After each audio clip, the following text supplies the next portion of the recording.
There's preliminary and final, so they could be either. Yeah, she said preliminary is a meeting. Final is a hearing, and she worded it as a hearing, not a meeting, so we should have. I should have done it. I should have. Okay. In coming future, Yeah, she these should. boxes need to be checked. Okay, because this is part of the record and it should be. Yeah, how you doing? Good. Doesn't matter what Terry thinks, We'll see it's, what happens. I think it's very sure. March 12th. the one thing that's. Still in. Probably a remote control something. Yes. Smaller one, I would think. Little green button. Yep. There you go, I think.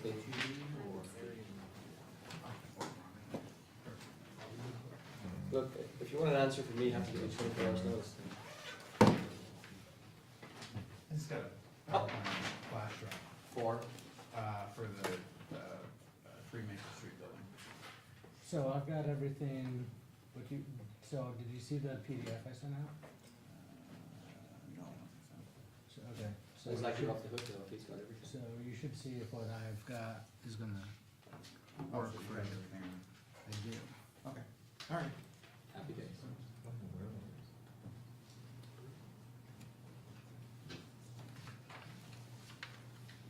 Would Mike have circulated them So, at the same time? Did you open that door from the inside, John? What you would ask me What? about? Did you open that door from the, did you open that door from the inside? So I don't have my full file Is that not on supposed the to work? computer. I That thought it was was it. one It's not from on one the, side, it's didn't not on the Dropbox. Yeah, the outside. So we could change You that. should always be able to get out. Because it wouldn't be, If you can't get in, that's a different I problem. I can tunnel back to my Yeah, office. the fire department goes with that.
As I said, if you find it. I'm ready. All right, 6:01, John Alden, acting chair, in David's absence, call this meeting to order. We're lucky to have a wonderful audience tonight. Anybody that wants to talk about something that is not on the agenda, this is your time. Seeing none, we'll move to item 2, any changes or amendments to the agenda? Item 3, meeting minutes from April 4th and April 18th.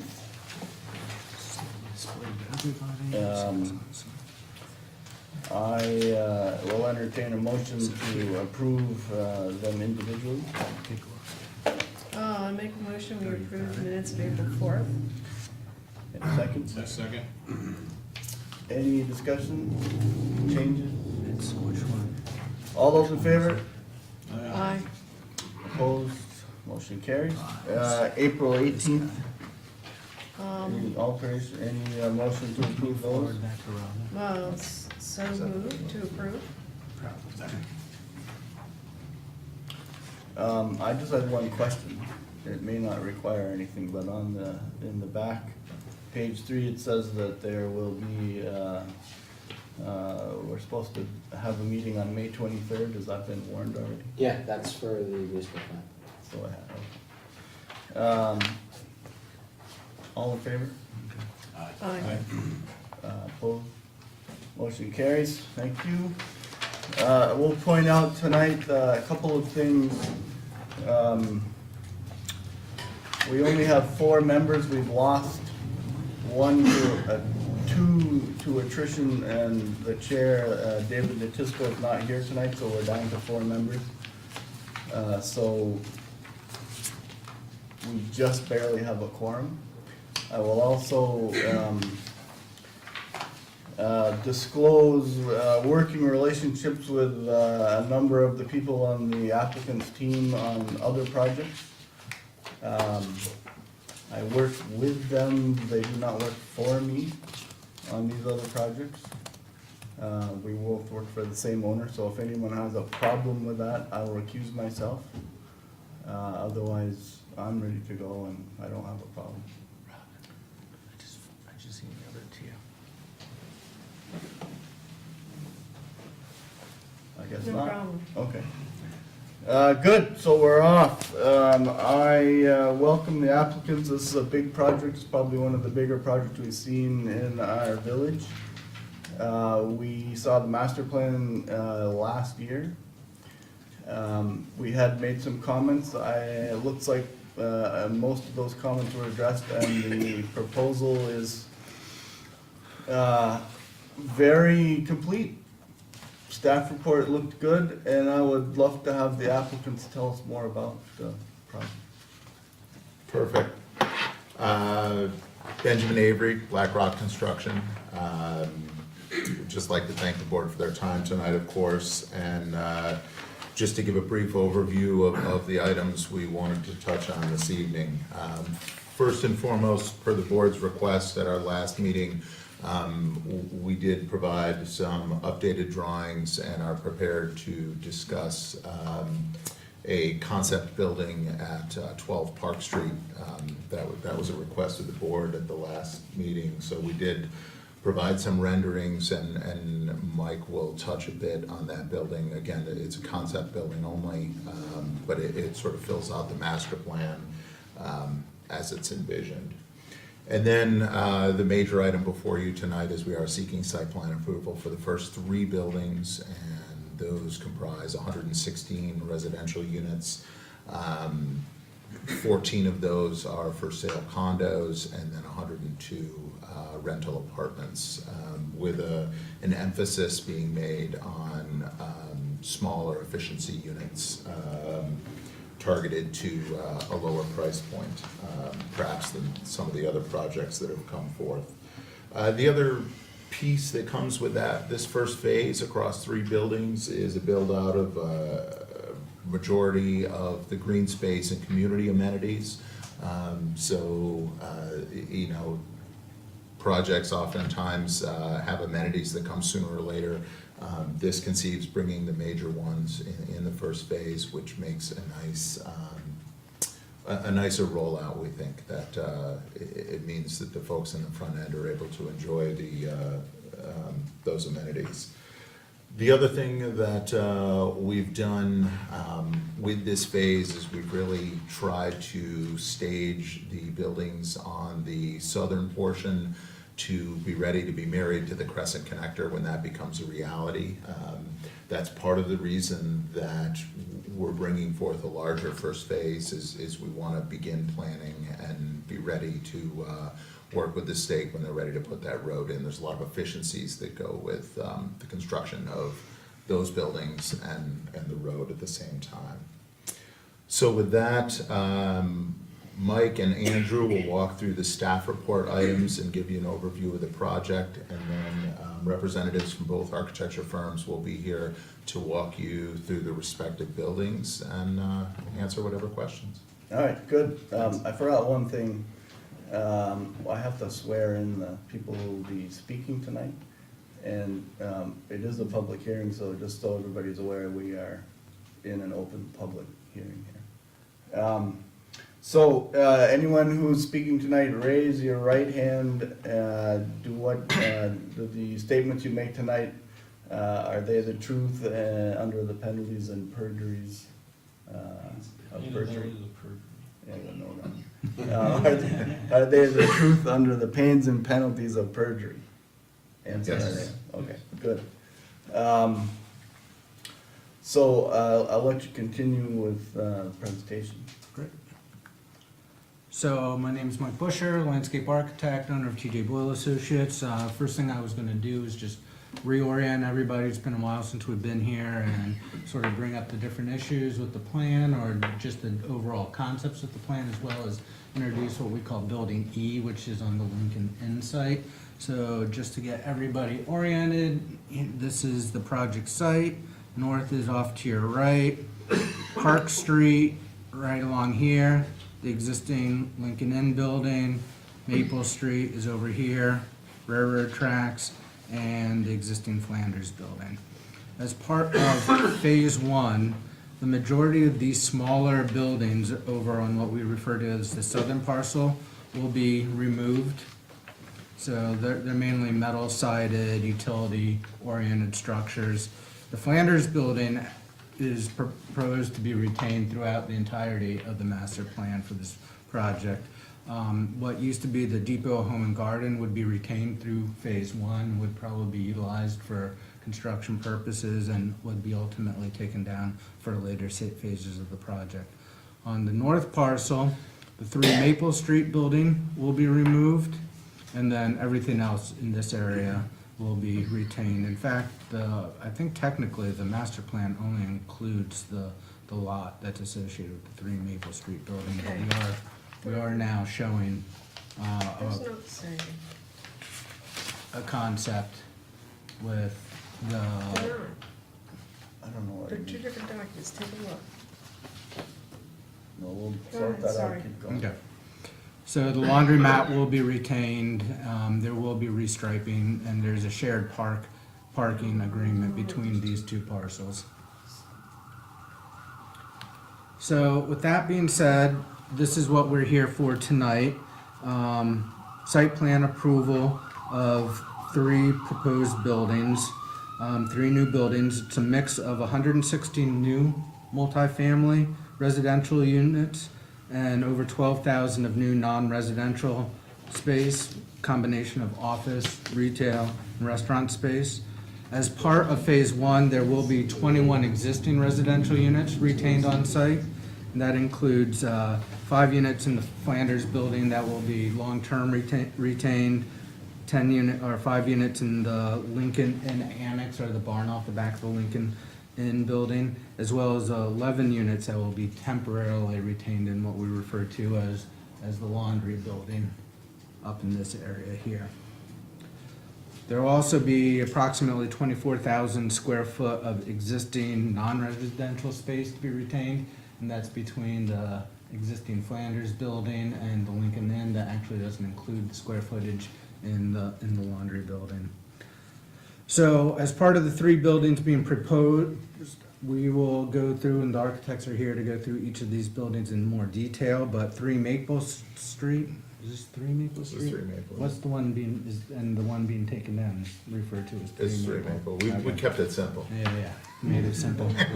So, this is gonna have 30 multifamily residential units on the 2nd, 3rd, and 4th floor. There are going to be 15 at-grade parking spots as part of this building that will be built underneath the rear portion of this building.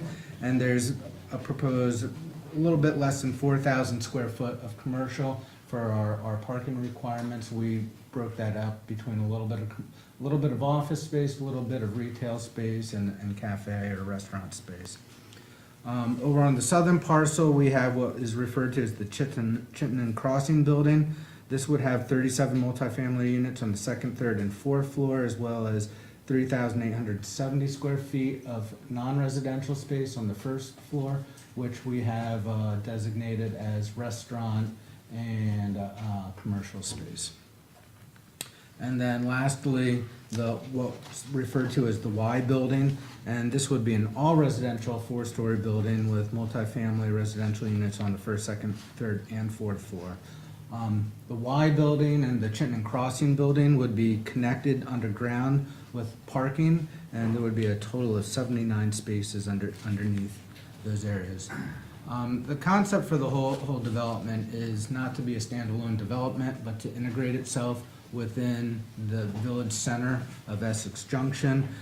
As part of that concept, there's a series of upgrades that would be really oriented to the general public, including some small park-lit style spaces, cafe seating. There's going to be enhanced streetscapes, the buildings on the Crescent Connector, and ultimately, and I'll show you the concept for along Park Street. Those buildings will be set back with enhanced streetscapes. There's going to be mixed facades. There's going to be a lot of nice public attributes that will help really allow this to benefit the village center as well as blend in with the existing built context and character of the neighborhood.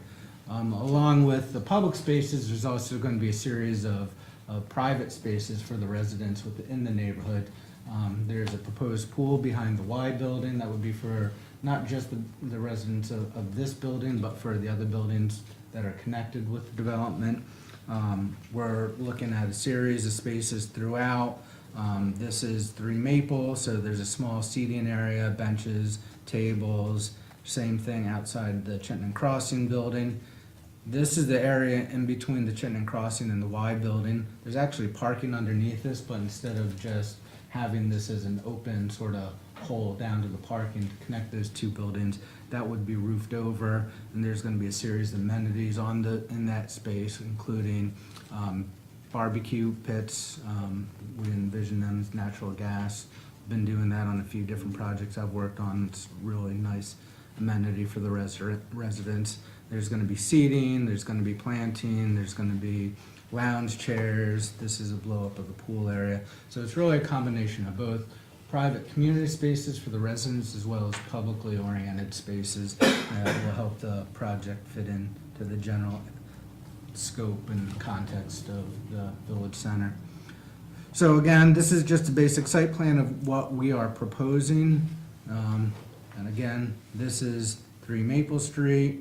Here's the Crescent Connector. Here's the Chittenden Crossing building, and here's the Y building. One of the things that we were asked for at the last meeting was to give a little indication of what's happening with the rest of the Lincoln Inn site, as well as what we refer to Building D is part of the approved master plan.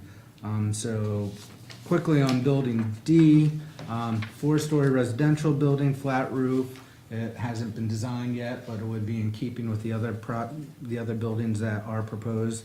Right now, we have it slated for 54 units, and that would accompany 42 underground parking spaces. Building E is the building that has not been presented yet to this board. So just like real quickly, there's an aerial view of the approved master plan, 3 Maple, the Chittenden Crossing building, the Y building, and this is the approved Building D. But the area that we also talked about was this building right here. So basically, we're envisioning a 4-story building, would be commercial first floor. There would be a recessed portico along both Park Street, as well as a new pedestrian alley that would be created in between this building and the Lincoln Street Inn. We see shops and retail areas being drawn back up into that area. On the 2nd, 3rd, and 4th floors, we're envisioning residential units, but those residential units would be single loaded, facing north towards the Lincoln Inn, as well as west towards Park Street. This is another view of it. And this is the master plan. Again, we've got the Maple Street building and the Chittenden Crossing building, the Y building, the approved Building D. This is the existing parking lot with the Lincoln Street Inn, or the Lincoln Inn, and this is the concept for the what we're calling a wrapper building for that. The nice thing about this building, and let me see if I can easily zoom into this. Oops. A little bit too jumpy.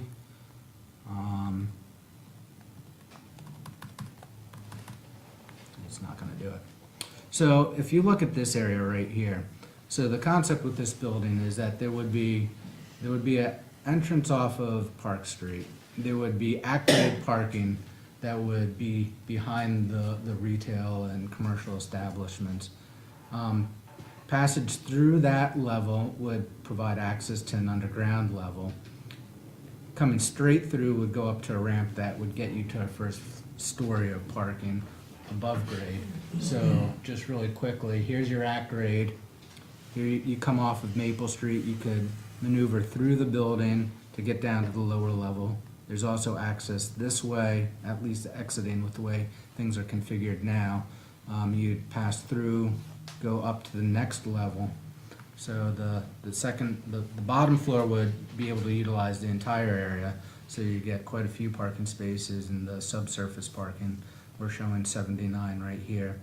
And then when you go up to the second floor, you get another 50 spaces. So we're looking at a total of 165 spaces with that concept. The encouraging component of this is this parking level, which we're showing at level 2, could also go up to level 3, level 4, and as well as rooftop level. So we're looking at a conceptual parking capacity if we found the need up to over 300 parking spaces in that one building. It would be I would say downtown Winooski is probably the best example of the concept for building E. That's where we are right now on that. I think there's a lot to be investigated with that building. There's a lot of different parameters. I don't know if you have anything to add. No, just that we look at that as a parking opportunity, and the Lincoln Inn, the laundry parcel, if you will. From a planning perspective, we've sort of used it as the parking hub for the project. So the concept is that helps absorb overflow, ebbs and flows as we build out the other phases. And then the concept of the wrapper and the ability to add additional decks really gives us a terrific catch-all at the end to be able to determine what the final parking need is as we build out that last site. So before that's in place, maybe you can concentrate on the parking and the relationship of the rest of the buildings without that piece.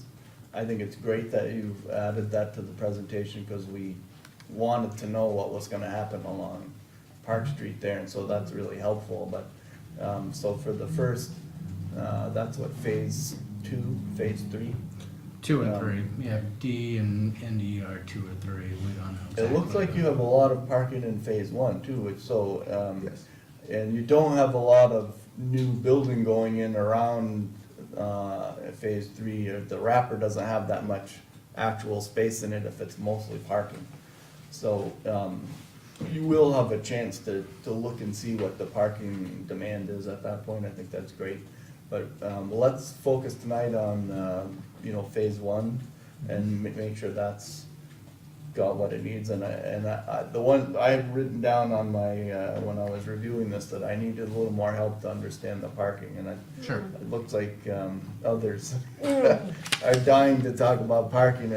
Okay. But before we dive in too deep into the parking, do we want to talk about the buildings themselves at all, or what was your original strategy there?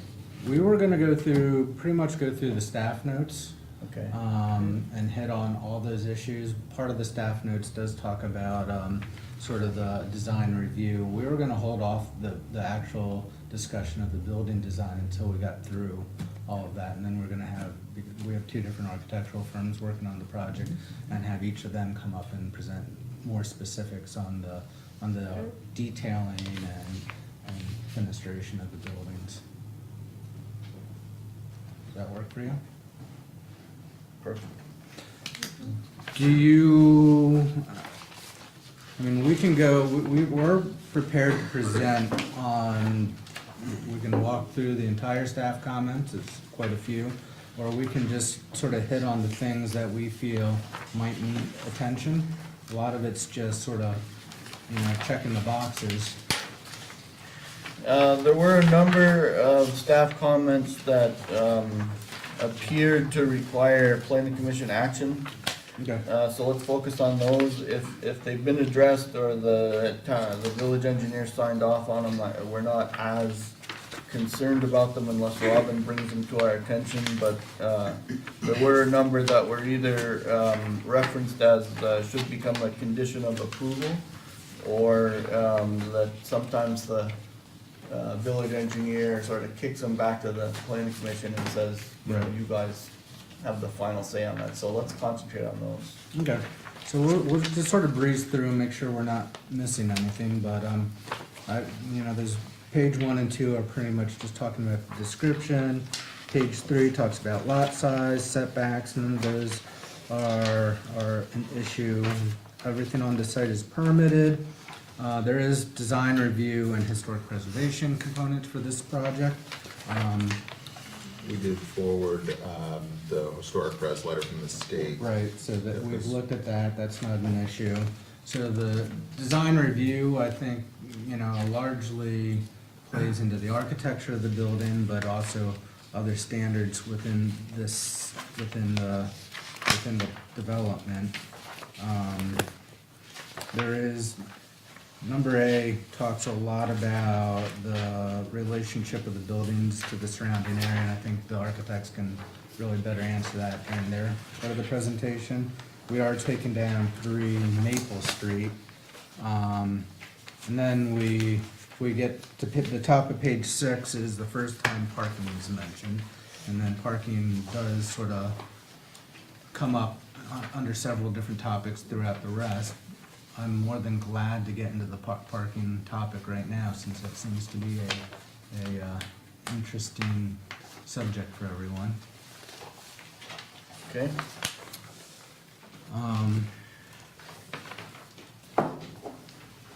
Diane, you wanna start asking questions so they can focus their comments, or do you wanna wait for the Well, overview? I guess I'll wait for their overview, so it gives me a chance to read these pages I didn't get. But go ahead. Okay, so basically there are no parking requirements in the village center. It's up to the commission's discretion. We have, however, used the parking demand mechanisms that are provided in the zoning ordinance, with an exception with a reduction of residential parking down to 1.5. We actually feel 1.25 is more, is a better ratio for this style of development. I would say only 20% of our units are 2-bedroom units. All the other units are either 1-bedroom or efficiency units. The average national standard for parking demand of low-rise multifamily buildings is 1.24, I believe. And that's in a suburban setting, and that's based on the ITE numbers. We've actually, my office has done a study, and I can pull the study up to show you if you're interested. But we've looked at 5 different projects in Chittenden County. 2 different locations, 3 different locations in South Burlington, and 2 locations in Burlington's new North End. And that's a combination, they're all low-rise apartment buildings, and it's a combination of rental developments to ownership projects. For the rental projects, we are definitely seeing very low parking demands. Small, and those projects also concentrate on 1-bedroom, few 2-bedroom apartments similar to this. Another project we have that we concentrated in is the Eastwood Commons building off of Farrell Drive in South Burlington. That's an ownership building, and that building is mainly 2- and 3-bedroom apartments. even on that building, that building's parked out a little bit more than 1.5 spaces per unit, but we're seeing a max demand of around 1.35, 1.4, and that's ownership larger building. So the rental buildings are very much in line with what ITA is responding. So we're parking out the residential units at 1.5 because that was a comment that we received from the planning commission last time we were here. The restaurants are parked out at 1 per 100 square foot of customer service area.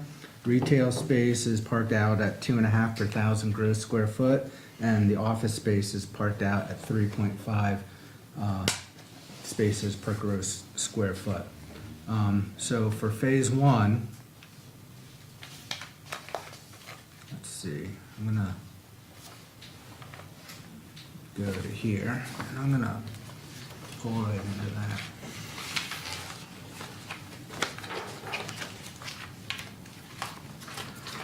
So for phase one, for the Park Street parcel or the south parcel, we're looking at 21 spaces on street. That's what we're anticipating, that's what we'd like to see. I feel as if we have the village's support for those spaces.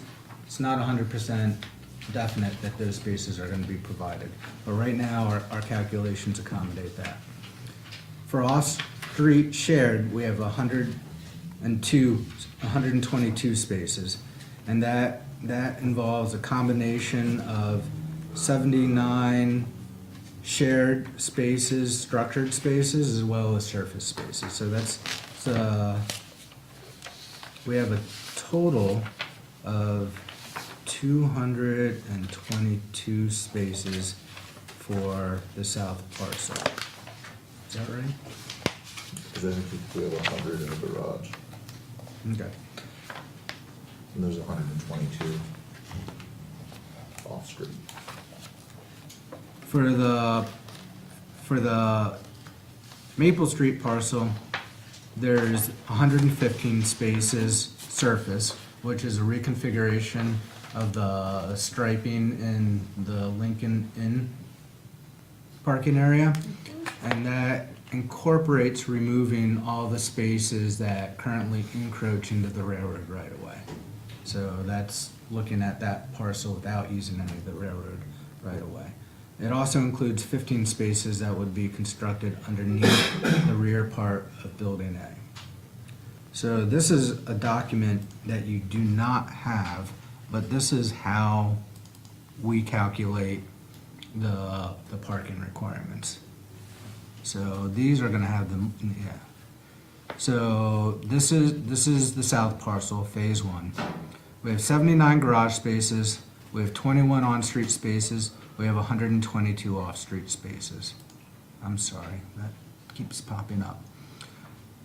This goes through all the different uses between not just the proposed uses, but the existing uses. So 3,000 square foot of retail in the Flanders building, restaurant space in the Flanders building, as well as proposed restaurant space in the Chittenden Crossing building, commercial office space in Flanders and the Chittenden Crossing building, as well as residential in Flanders, the Chittenden Crossing building, and the Y building. So a total of 91 residential units, 8,000 square foot commercial office, 3,500 square foot of customer space for the restaurant. We then plug that into a shared use analysis. The shared use analysis that we use is from the Urban Land Institute. It's based on very suburban situations. So situations that are sort of standalone, that don't have a lot of mass transportation, that are just looking at different times of uses for the different land uses that are there. We've actually done a study to take a look at how the Urban Land Institute's statistics come up compared to what we're seeing. So this chart here is looking at low-rise multifamily for weekday parking study. This is based on 1.5 spaces per unit.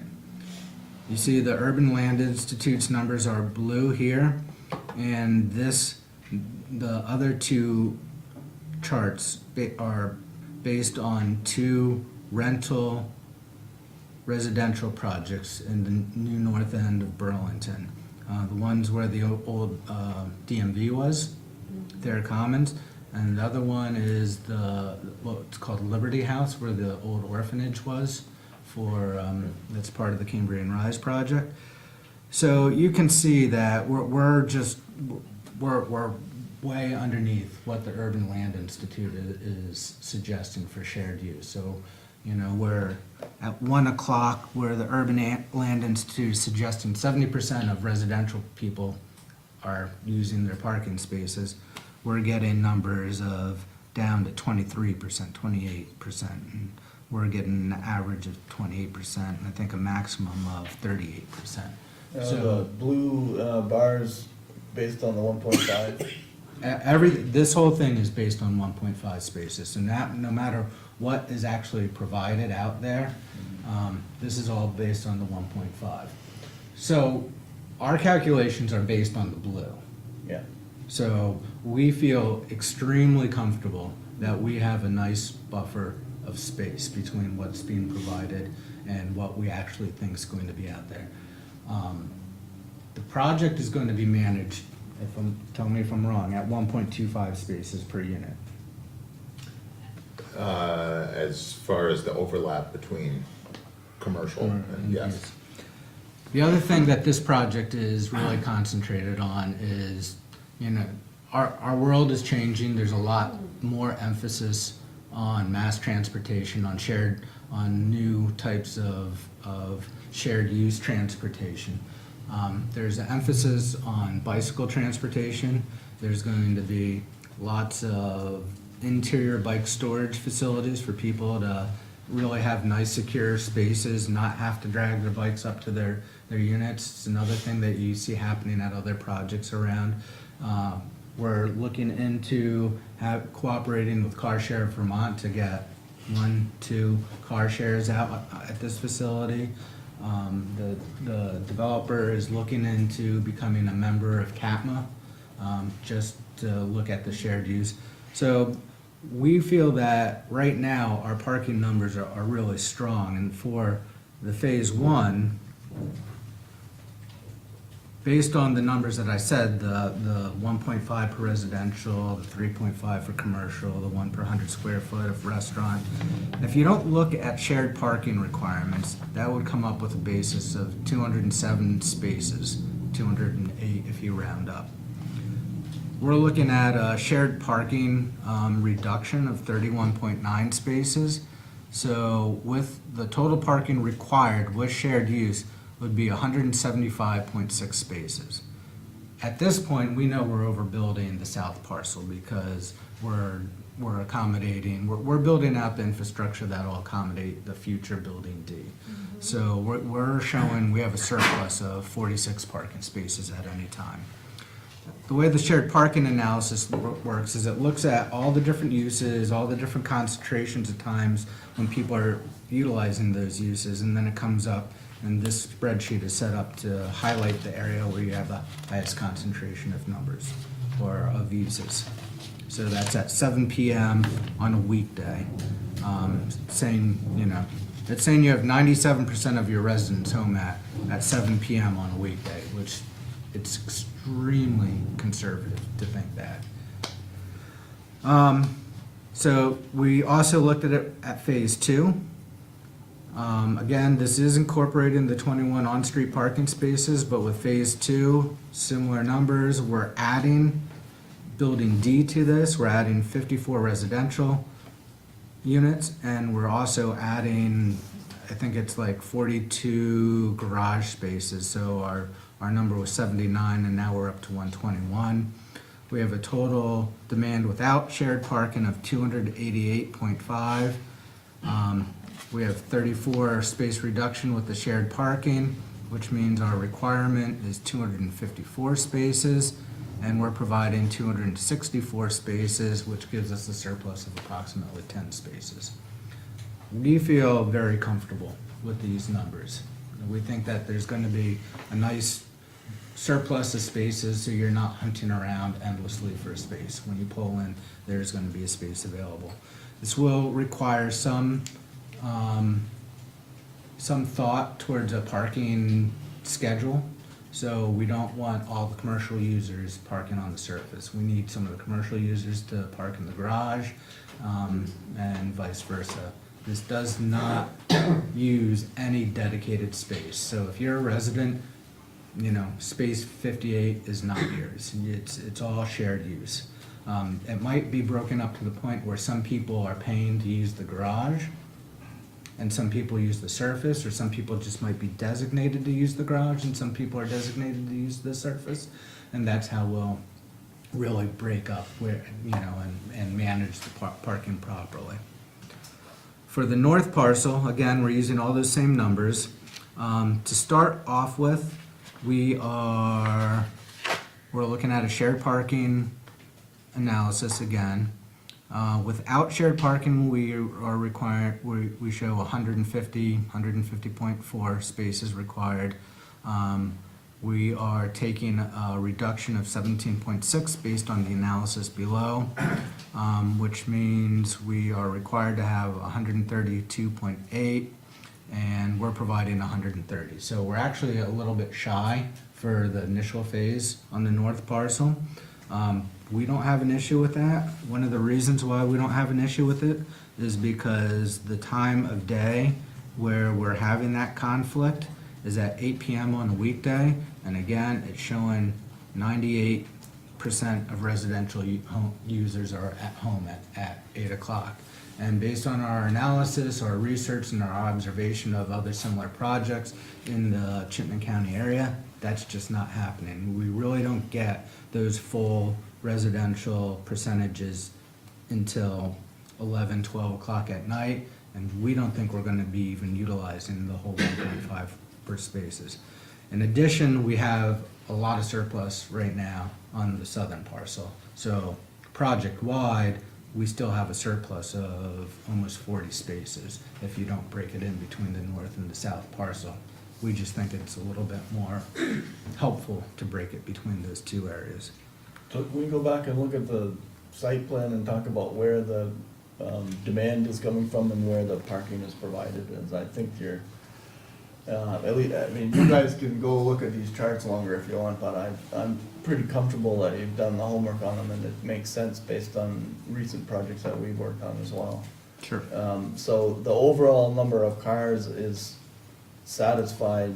The question comes down a little bit to management. What you're gonna have trouble with is the commercial people, visitors who wanna come shop or do whatever. And if the residents have all taken up the spaces that are most convenient for the commercial visitors, you're gonna have a management issue. And Right. so I'm assuming you'll figure that out somehow, because it's in your best interest to make sure that it remains looking attractive, which translates into, it's easy for me to park there if I wanna visit, Right. right? So I don't know if you figured out the strategies yet. I don't think you have to worry that much about the south parcel, because that's too far from any of the commercial aspects. Okay. And the Yeah. people are gonna wanna park, it's all residential back there. You don't have to convince the parking people that they need to park where they need to park, because they're all gonna park there. Right. I mean, Flanders Building does have a fairly decent amount Yeah. of non-residential, but we have a huge surplus. We don't envision Yeah. any issues. I think what I'd like to hear about is, I mean, from a public perspective, it's how do you keep the businesses that you're putting on the street fronts Right. active? Because I think we all know that if, the residents are a captive audience, it's the commercial people that are Right. gonna need help. I mean, we have the space here. Quite honestly, I think there's gonna have to be some signage. There might need to be some regulation, because our concern isn't that we don't have enough parking spaces for the uses on our site. Our concern is we don't have enough parking spaces to accommodate off-site use, which is currently happening on the project. I agree, and I don't have an answer for you either, but we know that some of the other larger buildings in the immediate area, and when it's downtown, it's village center, you have, you know, there's always been a complaint that there's not enough parking, which it is or it isn't true depending on how willing you are to walk somewhere. Right. It's a perceived problem. Yeah.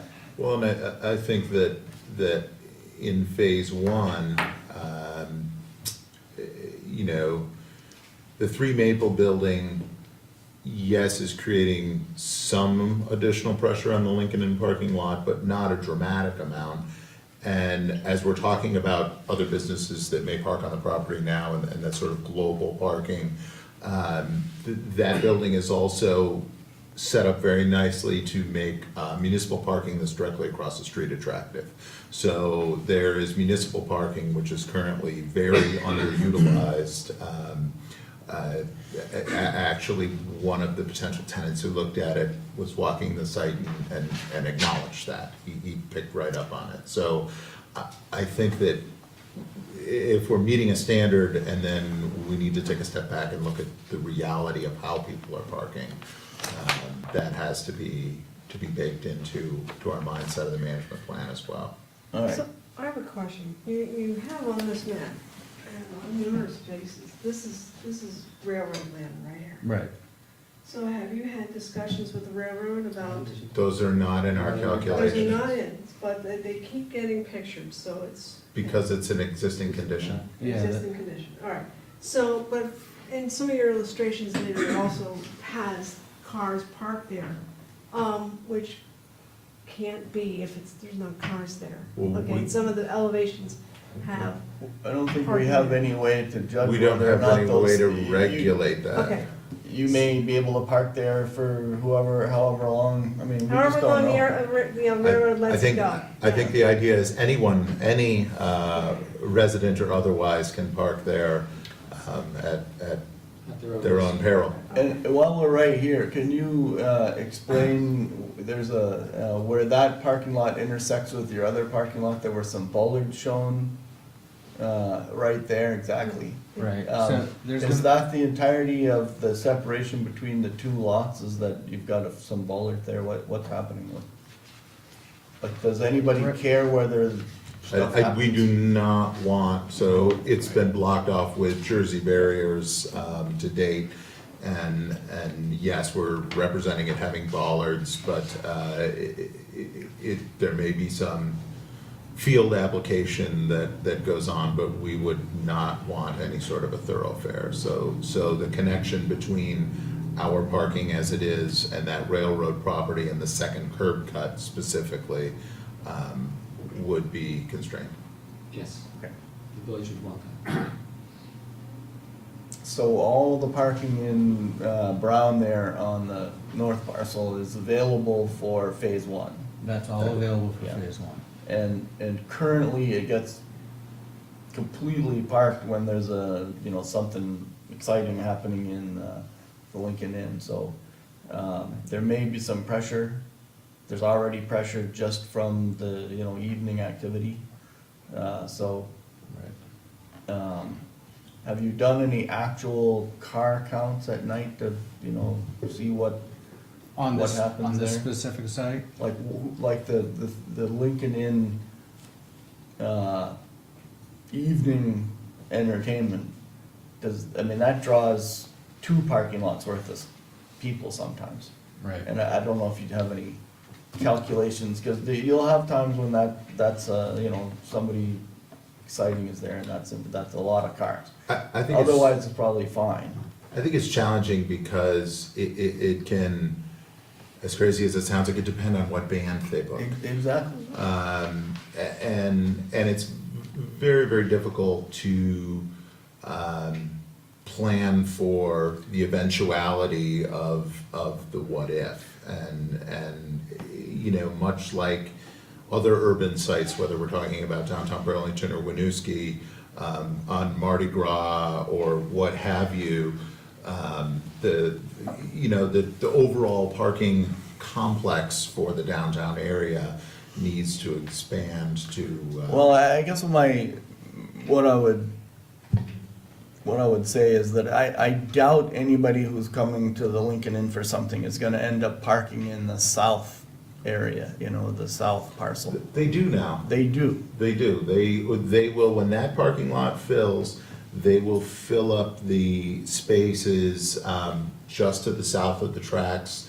You know, there's parking there, and they also will, And that might become more, well, easier if, once the connector is in, that there'll be a reason to do that.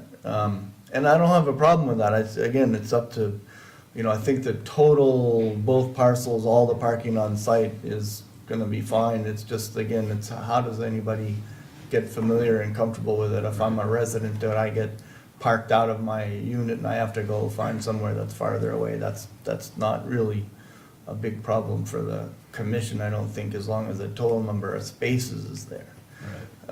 And it's a short-term situation. It's a short term because you can make those adjustments with the, what did you call it, the wrapper building? Yep, Within, you know, with phase two, right. so. And, you know, we're not just adding 30 units, we're actually taking away, how many units are in the existing 3 Maple Street how building? many are there? 6, Chris? 5, there's 5 units, and then the commercial. So, you know, it's a net gain of 25 units, and, you know, there are other parking areas, you know, we're not counting on it, but we have this right here, so. you And know, there's the municipal lot across the street, which of all of them seems probably the most underutilized, just anecdotally, would you agree with that? Yes, So, You can't park overnight there, right? yes, you can. You can. It's not owned by the village, so you can park there. Oh. so just from a practical application, we're putting a business facing on Maple directly across from that lot. It would actually functionally drive people to park there as opposed to behind the Lincoln Inn. Oh, I think, you know, I was amazed at how many parking spaces you were able to put into this, project, so and I didn't even, I didn't understand all the ones that were gonna come in phase 2 and 3 there, so that's great. Right. Diane, did you have other questions on the parking? No, they've been answered. The underground parking that's there, how you proposed, This, isn't there some underground parking on the other side of the tracks too, or is that where the laundry area is? It's under the building, but it's surface. It's- yeah, So this it's is- a little bit surface. it's at grade, there's contaminated soils over there, so we're more restricted. Because you can drive through and then go down underground, you said. Oh, no, he's talking That's about a the- So later phase. that's the later phase, so that would be here. That's there, that's where the Yeah. laundry building is now, right? That's where the laundry building is. Because across the street, they couldn't do that because it was a high water table, but you can. I think that we, We did the test pits and, It's Yeah, up there's some ground, test pits okay, and on your side, borings. But not on the other The side. groundwater was shown. Well, they could do it out for there. Pearl, but they couldn't do it at the Hinsdale buildings just. Just didn't work out that way. yeah, they did, you know, there's underground parking right across the street here, obviously. and actually, that's a good point. We did the structural borings already, and we're in good Nothing shape. came up. And there was some previous monitoring wells from the contaminated site assessment report that showed they're all consistent, all the groundwater levels, around 9 or 10 people around. Was it contaminated with, to tell you what it was? I think it was, Wasn't there a laundry? dry cleaners. Yeah. No, petroleum. Is it Petroleum only. Those dry cleaners. That's how no, there was never a dry cleaner there. It was petroleum only. The source was the plume generated by the Handy station. And we've worked with the RPC to do all of the testing, and then we have a remediation plan in place that will be part of this project. So KAS Environmental they've done all the studies to date, and then they're on point for the soil aeration wells that we'll do. And that's part of the reason that the building is a slab-on-grade building as opposed to going down. So that type of remediation. And I works attended well. all those meetings at CCRPC. Because obviously all that parking behind Lincoln Inn now, and they have a huge amount of rainfall, there's no drains back there, and it kind of goes along the tracks and it kind of hangs around there.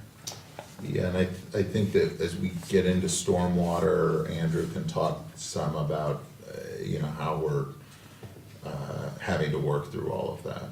It's So, coming up later on, how you're gonna deal with all that storm water that's gonna accumulate in there by the tracks. Yeah. Yep. He's gonna touch on that. They've got massive infiltration chamber Yeah. structures all throughout. And the tracks are also being raised as part of the Connect Trail project. Not much, but they are being raised. All right, so I guess we're off of parking Parking? unless I hear anything else. Okay. Well, all right, is snow removal part of parking? Um, No, okay. We'll do I had a that question, one. so the parking garage, those are unassigned spaces, right. so anybody can park there to walk anywhere? Or are they gonna get towed away, or how's that gonna be?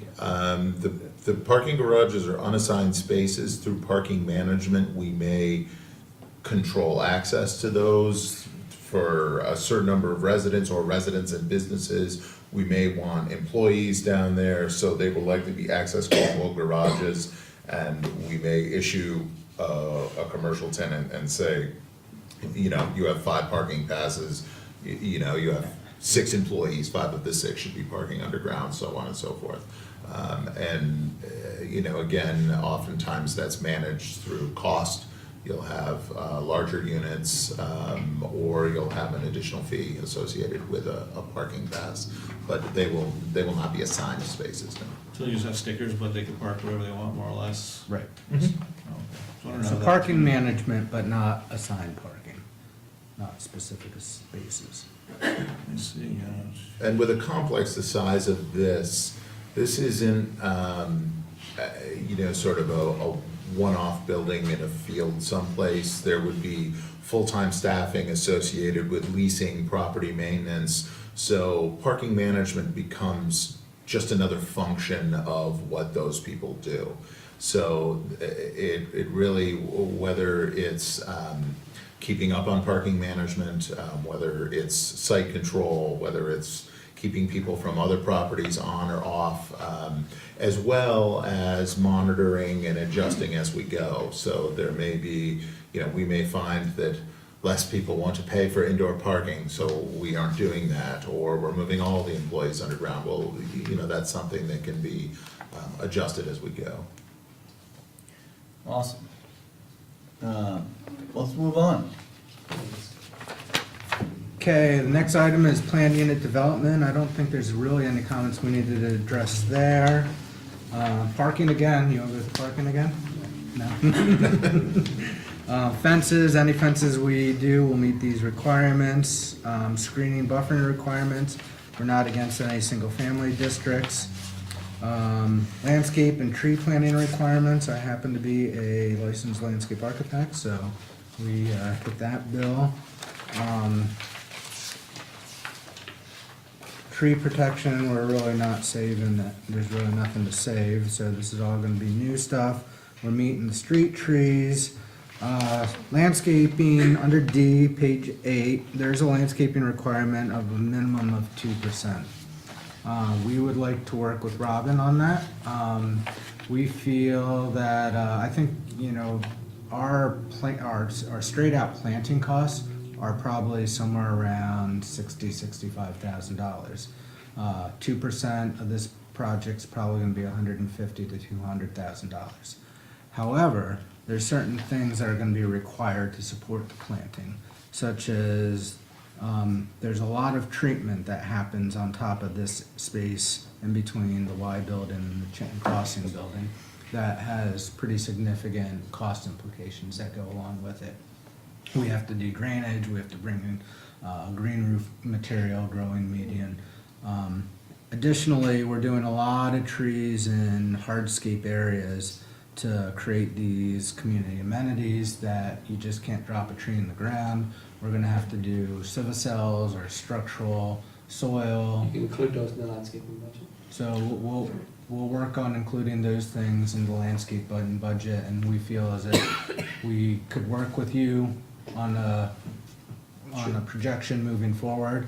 Yeah, And then- we'll look at that. I've always been under the impression that landscaping doesn't have to be green. It really amounts to public amenities used in public spaces that benefit everyone, and it can include more than trees and shrubs and so forth. Yeah, it could include pavers. Yeah, it could be, you know, Pavers. stone walls or plaza features or other Benches. kinds of things. Pools. Didn't try that. But civicels are definitely Right. included. But if you present a cost analysis of what you've done to the streetscape.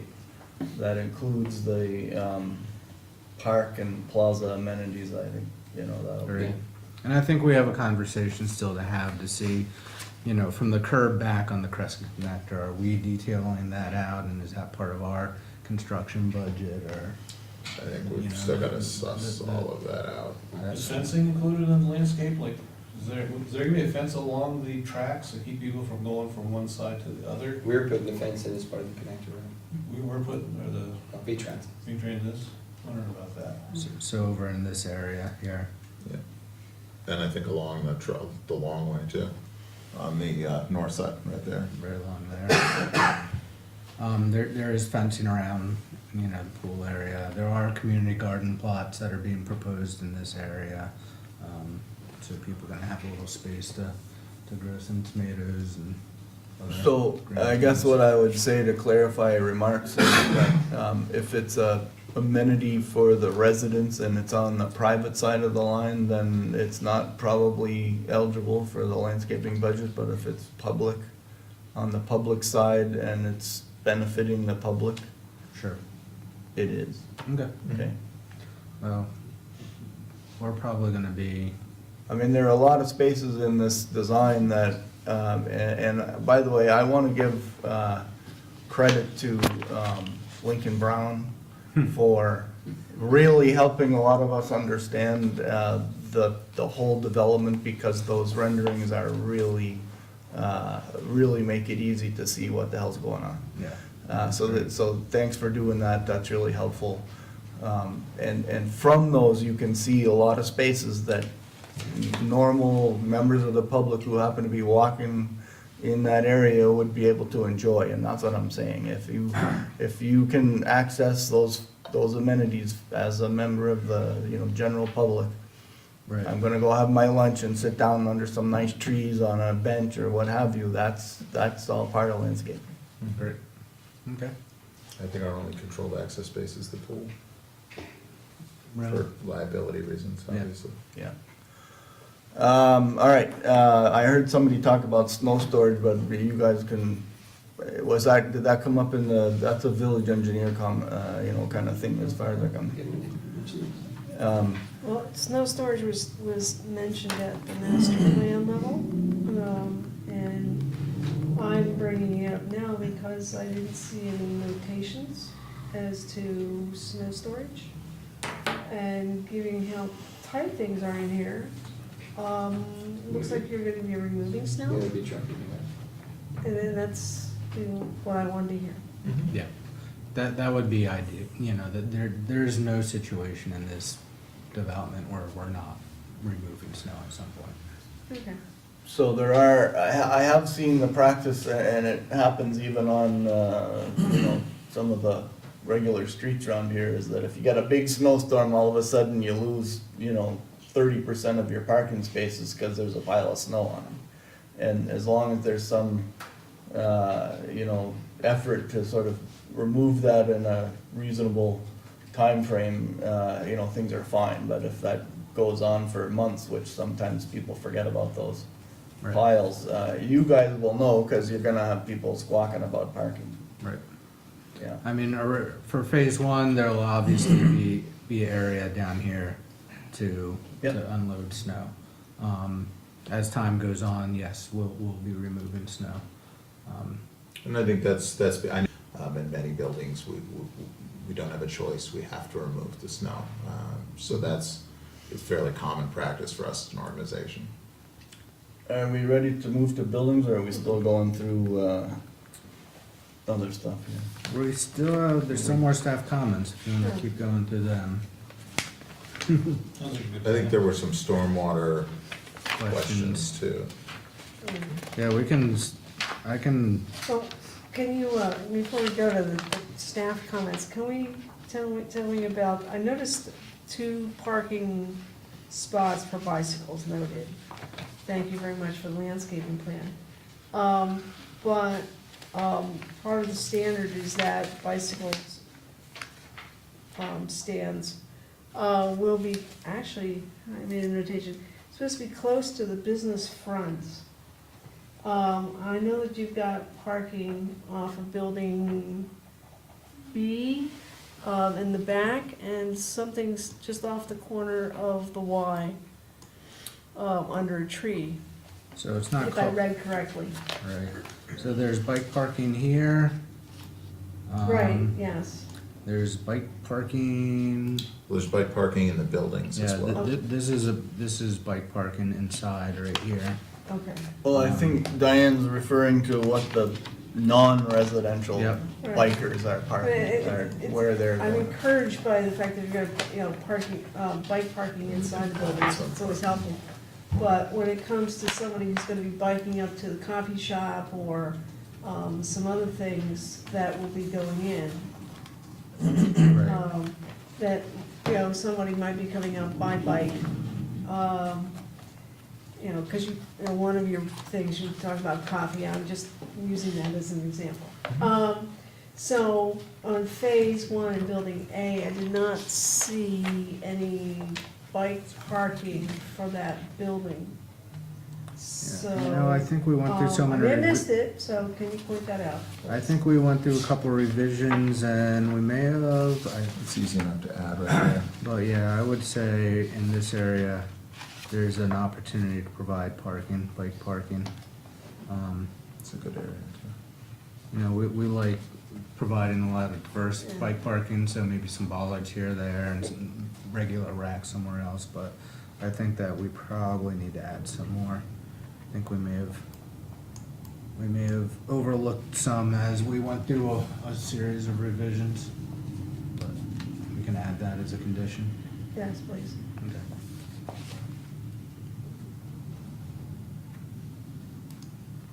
Same thing goes for the Flanders building. There's, doesn't be anything, there, Right. noted. And since there are businesses and residential in that building. Yeah, no, I think, something up front can be accommodated. I know that, there is planned bike parking for when this building goes in, the front entrance. So, and we haven't even, we're not at that level for the future E building, but yes, I think we should have plenty of on-site parking for bikes, surface parking. Yeah. All right. Stormwater?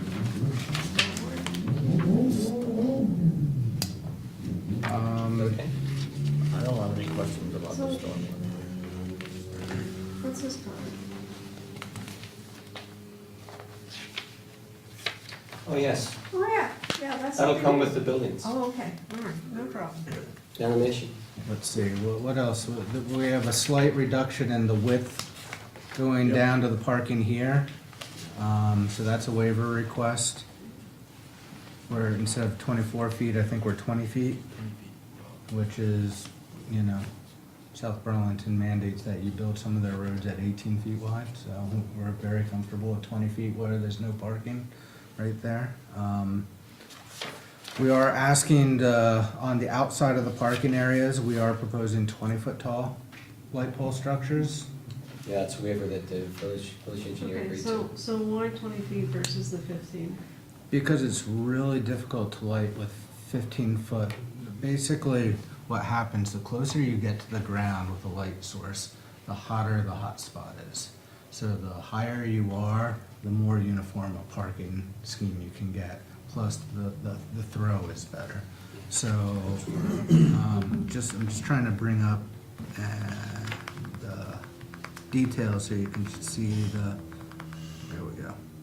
So this is the perspective. So, we've got a series of bollards. We do have some building mounted lights. This is the pedestrian fixture, so along all the facades, where there's most of the pedestrian interaction, we're using the pedestrian fixtures, and then we're using the parking lot lights to really get a nice, really subtle, smooth, uniform lighting scheme. When we go closer with shorter poles, You need more poles? you need more poles. Unfortunately, all the light manufacturers nowadays are like, we just got you more lumens per watt. Like, that's great, but we're gonna have to dim them because they're too bright now.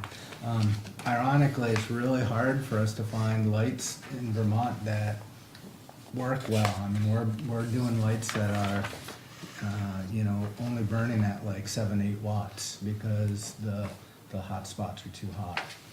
Well, we have this dark sky compliance requirement, so I mean, that's the other part why I'm asking is that, why are we washing things? I recognize that spreading onto the railroad is not gonna be a problem, but is a 20-foot light going to be into somebody, as back into the second story? Is that gonna be into somebody's? So the 20-foot lights aren't up against the buildings, that's where all the pedestrian fixtures are.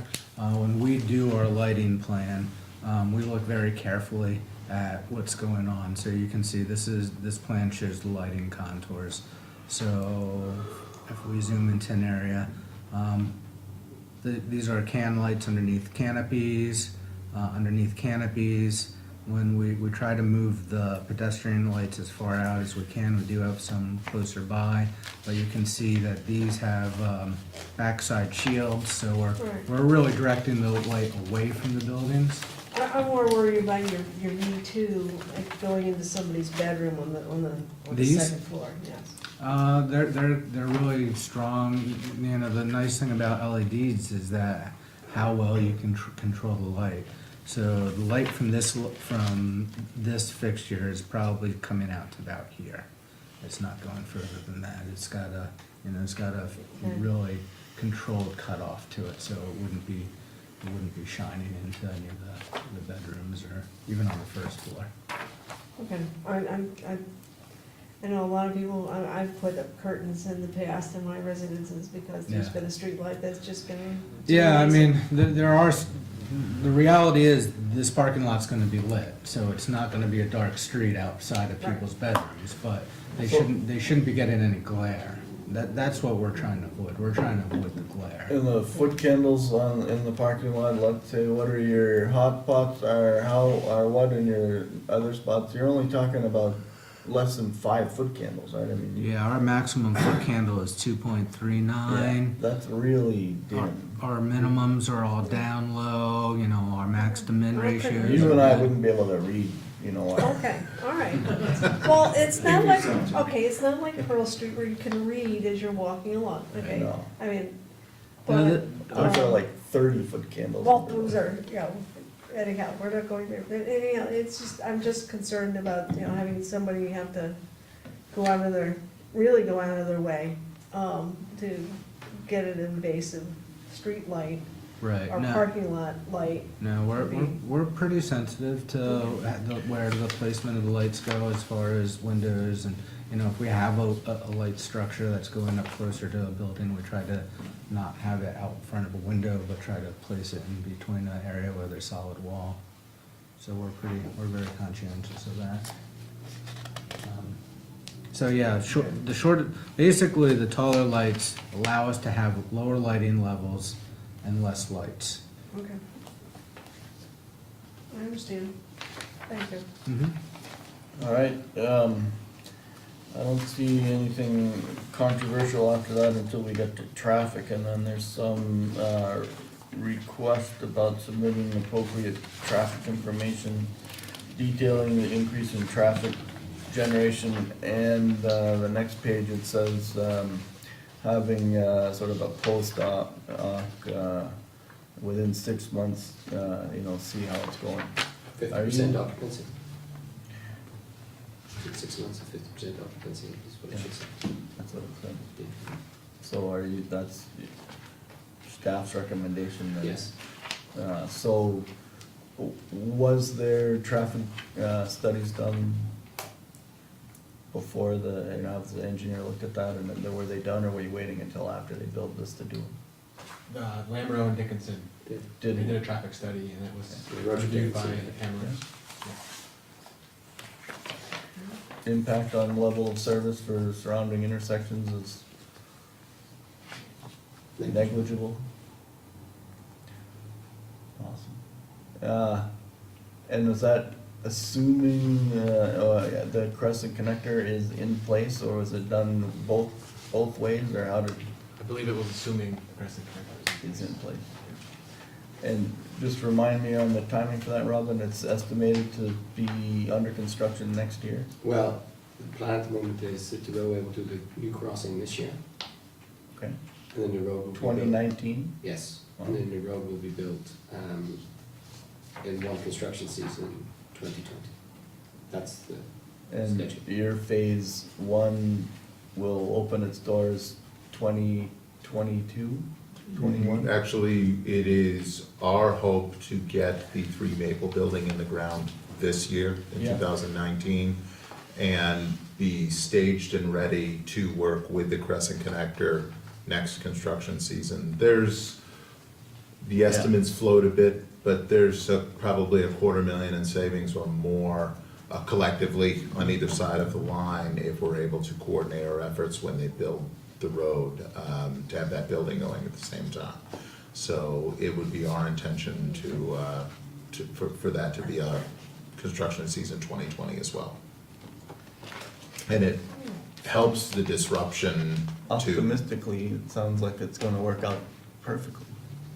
optimistically. Optimistically. Well, it's a good place to start from, right? Right. Okay, anything else on traffic?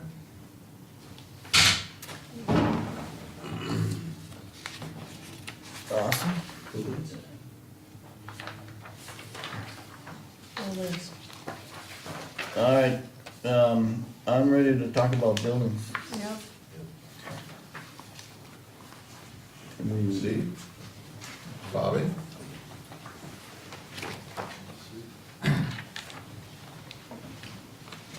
Hello, everybody, I'm Bobby.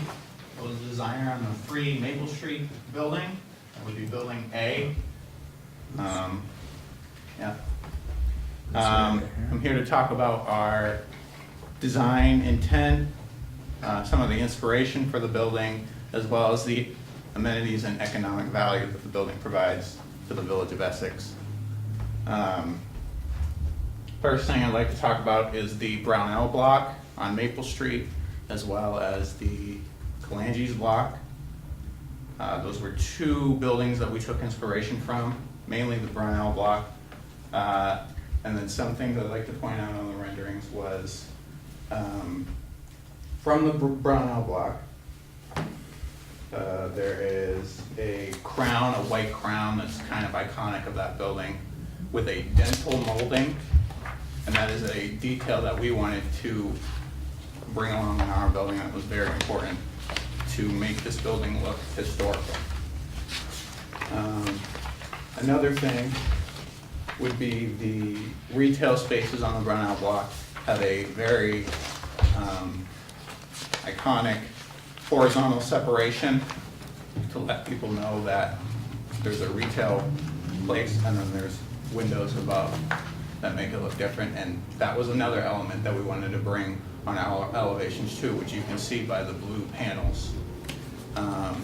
Lots of glass on the retail was another important thing because we wanted pedestrians to feel comfortable walking in, collaborating, shopping, whatever it may be inside the building. So that transparency was important to bring along. We have a lot of brick on certain portions of the building, brick pilasters, which make the brick look more structural, which is something that you would see for our building built in the 1800s. The brick was actually structural. We're trying to make it look structural in our case. The other thing is we kind of went with what I call a 3-block design. The scale of the building is a little bigger than other buildings on that street. So we wanted to make sure that the building didn't look too massive, meaning too much brick or whatever. So we have 3-block design, so you have one corner that's the brick, then a middle portion that's kind of the siding, and then the third portion. So it looks more like 3 buildings rather than one big building. Other things I'd like to touch on, again, we wanted people to feel invited to go into the spaces, so we have some sort of like wood composite material, not actual wood, composite material that looks like wood. That feels warm when you walk up to it, you feel like you can go up to it, you know, touch it, go inside. The last thing would be the amenities and some of the economic value that the building provides. The building has 30 apartment units in it, and it has a very good mix of 2 bedrooms, 1 bedrooms, and studios. 2 bedrooms being the least amount in the building, which coincides with your apartment analysis. There's going to be bike storage on the first floor, which is very important for any tenants living there. There's going to be some sort of fitness center available for residents on the upper levels or a lounge.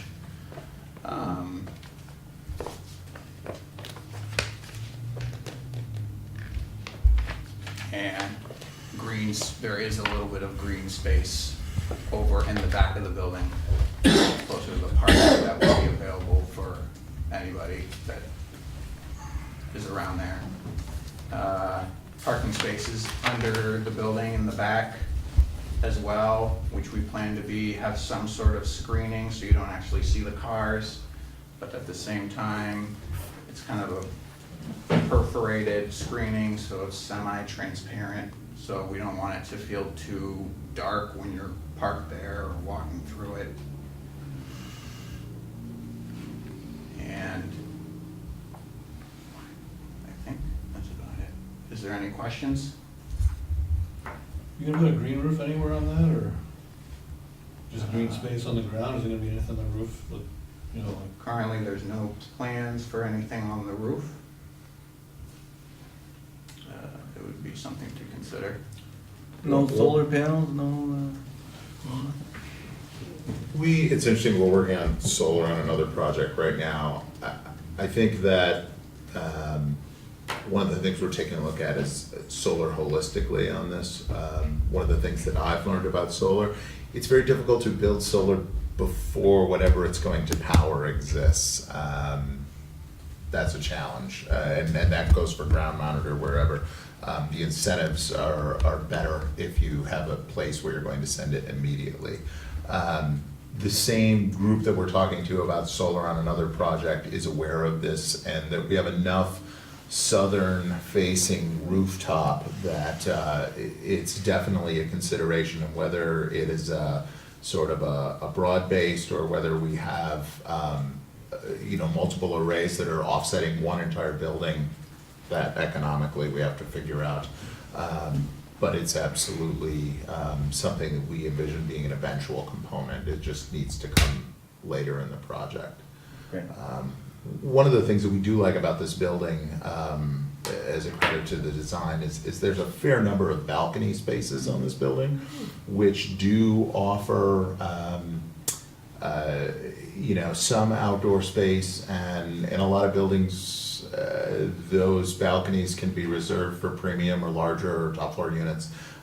This building features balconies at all 3 levels, and I do believe that they're all in 1-bedroom units. Wow. So I don't think that was by design necessarily, but all of the outdoor spaces are in 1 bedrooms. So that does, offer a nice amenity to what is a less expensive unit. Well, I'll start in with some comments on the architecture.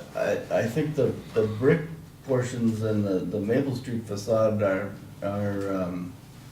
nice. They're great. They react well to the street. They provide a lot of the things that you normally expect on a building of this type along the street facade, and that's wonderful. Entry's great. I like that you split it up. The cornice is reminiscent of the Brownell block, so it begins to tie together with other things on the street. And then I get a little confused going around the corner when I get the rest of the stuff.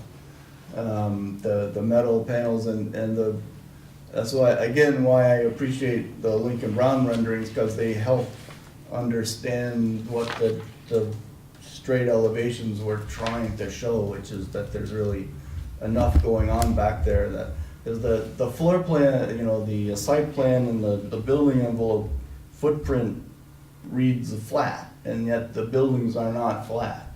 So, there's actually a lot more going on back there with the projections and the facade articulation, so, the renderings really help that, and, that's good. But maybe you could just talk to us a little bit, I'm more interested in the components that are the vertical, the darker vertical metal, and why, you chose to put them where, like, looks like there's a fairly large section of it on the west side, which would be kind of facing the back of the Lincoln Inn building, have I got that right? Yeah. And I gotta say, I really like the playfulness of the circles on the parking area, so that's a nice way to integrate that, that's good, but, yeah, just, I mean, when you read that there's a lot of vertical, you know, stuff happening there, and I'm just wondering whether maybe there's not one too many things going on in there, but that's just me. So for that side, most of that facade is actually going to be covered by the Lincoln Inn.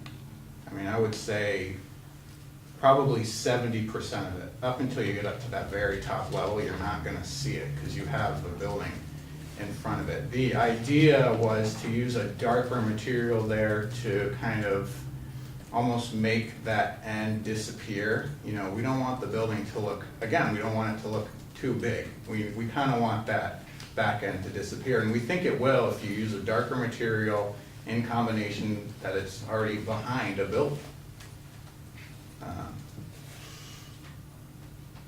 That was our intent for that. This will kind of like dark. You know what I mean? This will look cheerful. Well, it's the backdrop for, I mean, the Lincoln Inn's, you know, I was really glad you guys got the, letter from the historic preservation folks, because one of the concerns I had, was, okay, we're promoting this as a general idea that we want to introduce larger buildings with more density in the, you know, village center. And yet at the same time, you have to remember that you have some buildings that are there that are historic, and even though they're not directly being knocked down or otherwise affected in a physical way, the presence of another building next to it that would tend to overshadow it or something may be considered a negative effect. And so the fact that historic preservation visited the site, looked at these things, and made a statement that said, you know, they're not concerned, was really helpful. Because it gives us a little guidance and a little bit of a stepping stone for our judgment, which has to say, yes, this is appropriate for these buildings in as the middle of our community. So thanks for doing that. That was great. We got it today. But now you can see that from this, that the Lincoln Inn, that portion of the building that's behind the Lincoln Inn really is a backdrop to the Lincoln Inn now. And so it's probably not, you know, a bad idea to make it essentially try and go away, just be a backdrop. Yes. Yeah. I can see that it's going to help the Lincoln Inn sort of maintain its own visual presence from the five corners, Yeah. as opposed to having this four-story thing competing with it. Yeah. If we could just get that little gas station out of there. Robin said he's gonna buy that from the Handy and turn it into a park. All right, I have no further questions. That was good. Great. Before, I would just like to say that I absolutely love this building. I looked at it, it was my favorite of the whole bit. I love the way that it fits, and I didn't even actually realize until you mentioned it, how the crown or the molding fits in with the Brownell block. I hadn't even noticed that. I liked it, but I didn't know why I liked it. And I think that's a big reason. And I really like the windows. I think the scale of the windows is really good. I think some people make windows too big, and I feel like they fit really well there, and they kind of fit with like kind of an older character building. And we're trying to go for kind of looks a little longer, Yeah. maybe a little skinnier, because that's kind of more of a historic looking window. Yeah, and that's why I liked it, because it kind of fits in with kind of the historic character without trying to copy it, you know? Mhm. So, and I like how you broke it up as well, because it is a big building, but it doesn't look big there from this side or from the other sides. So, A+ for me, I really liked it. Yeah, I concur. Yeah, it looks really good. Anyone else? No. Next buildings? Clear, I guess you're up. Okay.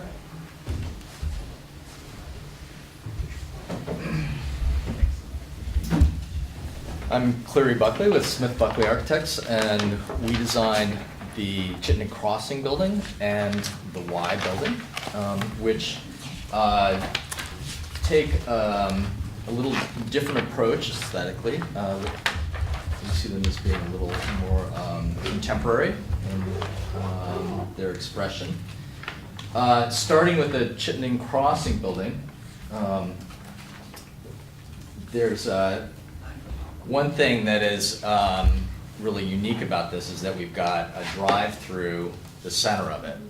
And you can see in Lincoln's rendering. Well, you can see it up there too, that there's a hole through the middle of the building that is sized for a fire truck to get through and for people to access the parking in the back. This building is going to be on the new Crescent Connector. It's got a lot of space around it, and we think that it can hold a little more scale. So it's got a fairly big and somewhat linear expression. The materials we're using are some panels of brick, which are not meant to look structural, they're meant to look like a skin. And there's some ground-based CMU at the base, some metal panel, and then some cement siding. There's another really interesting thing about this building and the Y building, which is the mix of units in the buildings. Both of them have a range of, well, this one has one bedroom and studios on levels 2 and 3 above the commercial space. But then on the top, it has some really large and, pretty killer 2-bedroom units with balconies that look out towards the mountains, which, let's see, do you have the view of the other side? Yep, we should have, there it is. So there, you can see that on the back, all those units on the top have got outdoor space where people can have tables and views. And then, do you want me to talk about both buildings, or you want to focus on this one? And You keep going, I see them as a pair, so, okay, they are somewhat different. they're different, but. And we have pretty big windows in both of these buildings. Having lived in buildings like this, I'm always happy when I have more connection to the outside. So you'll see that there's a lot of glazing in the units. The Y building has a bend in it, and it also has an interesting mix of units. All the ground floor units along, well, it's really the front, it's where the entrance is, but it's facing south. All the units there are 2 stories. So, and most of them have, well, so the units sort of go like this, and then on the second floor there's a studio in between them. So there's a really interesting mix of 2-bedroom, 2-story 1-bedrooms, studios, 1-bedroom flats, and then again on the top floor there are some really large two-bedroom units with balconies. And I guess one thing I want to say about these somewhat uncommon mixes of units is that, one, I think that this is a really interesting approach that BlackRock is taking to creating a good mix and increasing the chances that we're going to have a diverse community here, and not just all millennials or all empty nesters. I think that this building will really support a fairly wide range of tenants and lifestyles. And then I guess the other thing I was going to say about it is that we've worked hard to try to make the elevations well organized and ordered, but hopefully we've succeeded in that. But it wasn't without a lot of work, because there's a lot of different things happening inside of this building that you don't find in a lot of buildings similar to this. I wanted to show you some materials.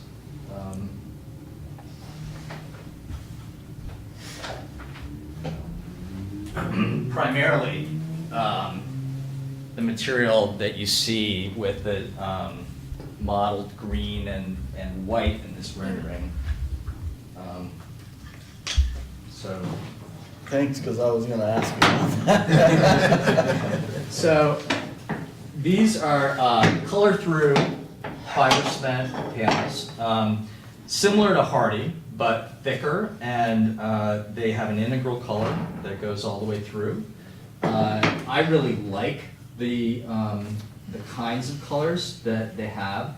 This is not the full range, but they have kind of a nice muted, earthy tone to them that I think is attractive. And the plan is to use these in these fields where we've got the green and light gray, and then the fields that have linear expression would be more of a lap siding. And is the green that's here, or to be decided? It's to be decided, but that's what we were looking at. It's a similar. They have some that are a little more bold and some that are a little more muted, and I think so. We haven't picked a definite one. I think there's one in the middle of that as well. Well, sorry, I'll give you did my you 2 want cents if you want. What's that? I'll give you my 2 cents if you want. Well, you're gonna. I think you're gonna get it anyway. I'll go back to the buildings as a pair. I think I really like them in terms of, again, the way they address the street, the way they invite people in, the way they present a character that is somewhat refreshing in our village. And again, I'm trying to figure out, okay, these are different buildings than we have anywhere. How successful will they be stuck in the middle of the village center, and can they enrich what's already here? Because that's kind of what our code says. And I decided that, in my opinion, they do a great job doing that, even though the materials are being used clearly not, load-bearing masonry, and clearly not, the model panels. I love them. My only comment is that I'm gonna push for restraint on the colors. So the softer, slightly less bold colors, I think, will be more easily accepted by the community. We have examples of buildings where people have done some bold things with panels around the larger community, and not all of them are well received. And so my only caution on the color piece, and since we have control over color, I think I can say this, is that I would recommend just a slightly, a slight bit of restraint on the color selection, otherwise it could be too much. Okay. But in general, the notion that you have this skin with this textured, kind of multicolored panel system is just delightful. It is. It really is.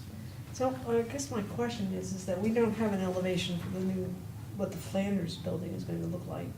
It's not in the packet. How does these colors, not knowing what that color is going to be, although we will know what that color is going to be, because it's going to be part of the requirement, what were you envisioning, or either I don't the, think Flanders. Flanders changes at all.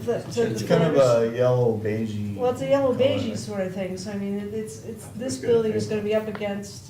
if somebody's Flanders is likely to get a little bit of a facelift. If you look closely at the plan, it actually calls for, Flanders over the years had sort of appendages built onto it that were lumber sheds. And on the east side and the south side of Flanders, there are two shallow former lumber sheds that are gonna have to come off in order to facilitate this redevelopment. So you're going to have half of the Flanders building needing re-siding anyway. So it would be at that juncture that we would address, some sort of treatment to the Flanders building to make it Well, work a little closer. And it's not, we're not talking about structural changes or anything like that, but from a color scheme standpoint, we would want to revisit, the siding on that and have it work a little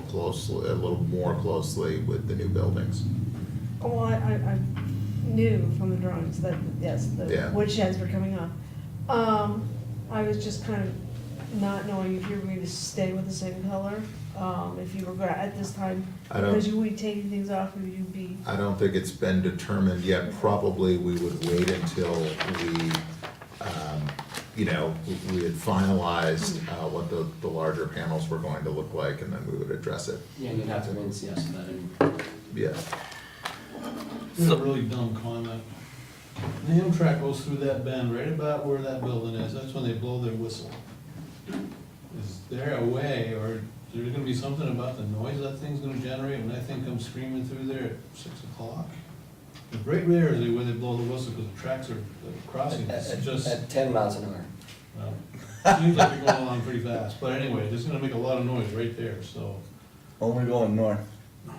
When going south, they blow it when they're going On the across other Main side. Street. Yeah. And We then go they're over pretty much Chimney done by the time and then they don't blow it again until they get over by the crossings in, the IBM place there. I think that's something, two things. First of all, we would need to disclose it in leasing or sales. Number two, to be quite candid, my guess is the units that overlook the Lincoln Inn and On Tap are going to probably have a larger audio impact than that. And, Alex has lived there for how many years? I don't even think you hear it anymore. Close to 10. Yeah, it doesn't, yeah. So my old office was just across the tracks in the Brownell block, and I can tell you exactly when the trains go by and how much noise they make. And I would say that the modern building materials and your ability to control acoustics to some degree has increased immensely since the current building stock was in place.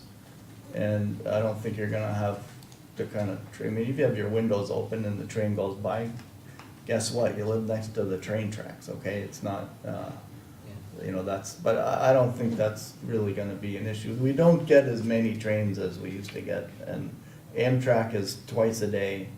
The freight trains and the chip train is, you Chip get a train's little twice. more train of them. strikes again. So, there will be train traffic and you'll just need to design accordingly, so I'm not really that worried about it.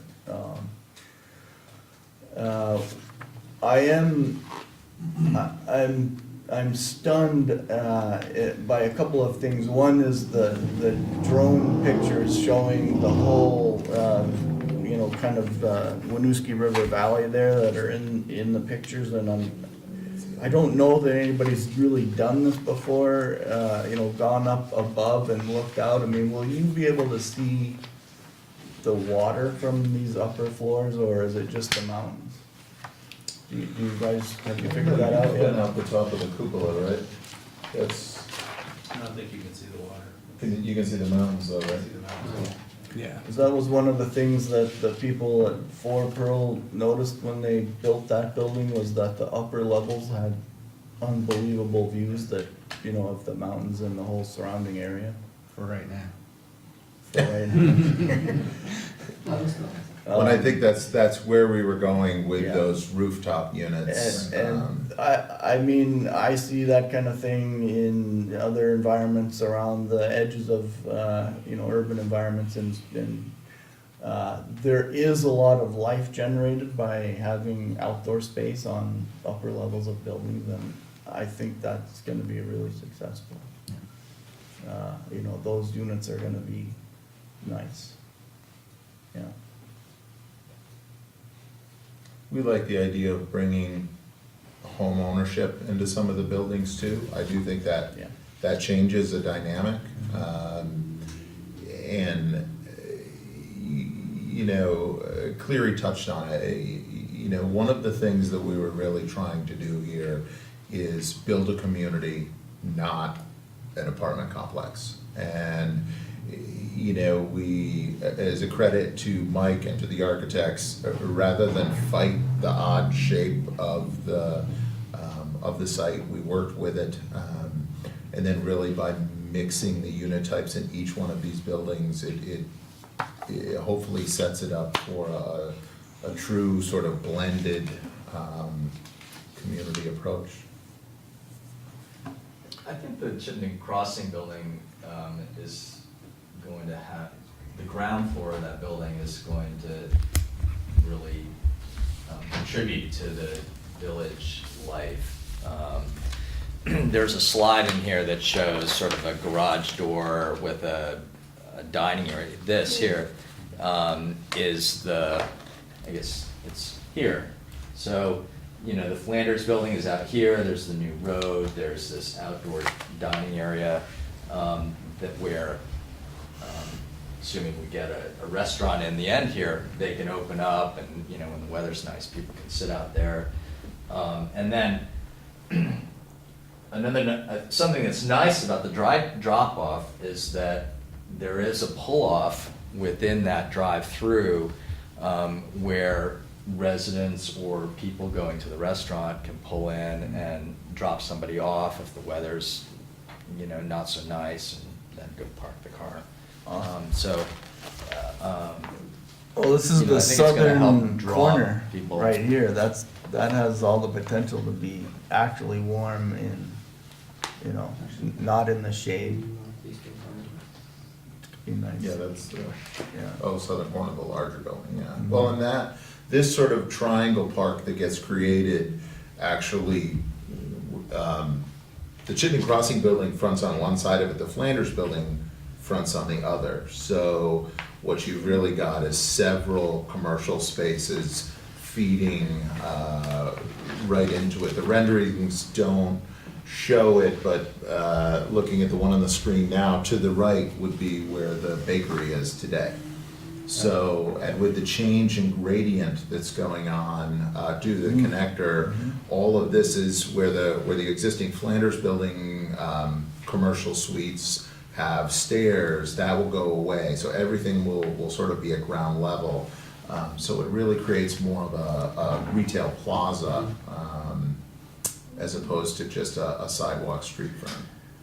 And so I guess that brings up the question you guys had before, which is essentially there are a couple of sides of the Flanders building which will gain renewed attention because of the development around them, and they'll kind of stand out like a sore thumb till you figure out how to reface those, but that'll be an interesting, You'll have to be incentive to do that. yeah, it'll be a nice challenge, because, you know, they're, essentially the back of the Flanders building is right across from the pool and the, you know, the inside part of the Y building.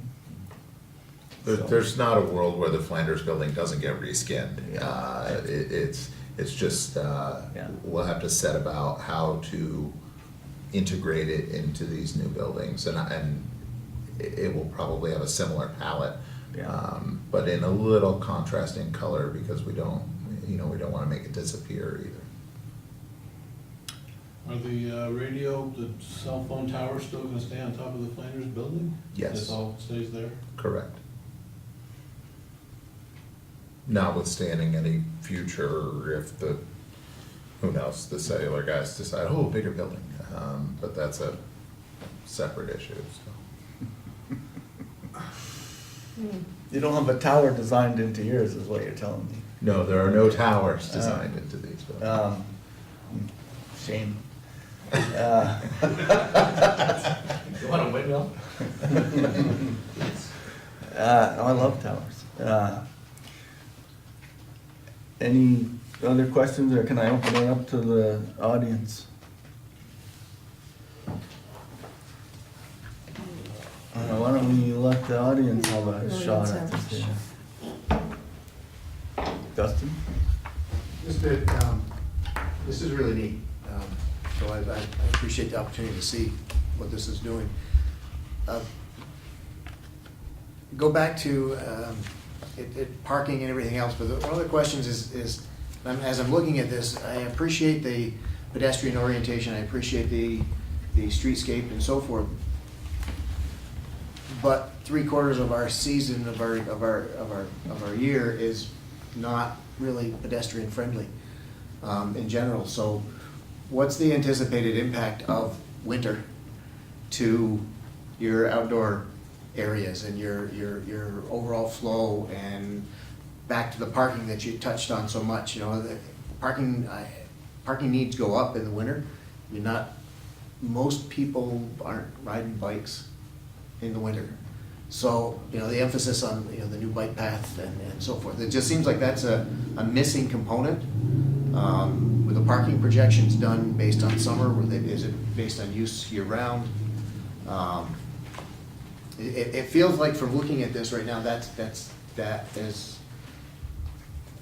assessment, or that is missing in the, feels like a gap in the displays and the demonstrations over. Not in the building designs, those are great, I do like that, but the overall pedestrian flow, the overall everything seemed to skip winter. So, our parking analysis definitely, we actually anticipate that there's gonna be a higher percentage of cars at home during the summer.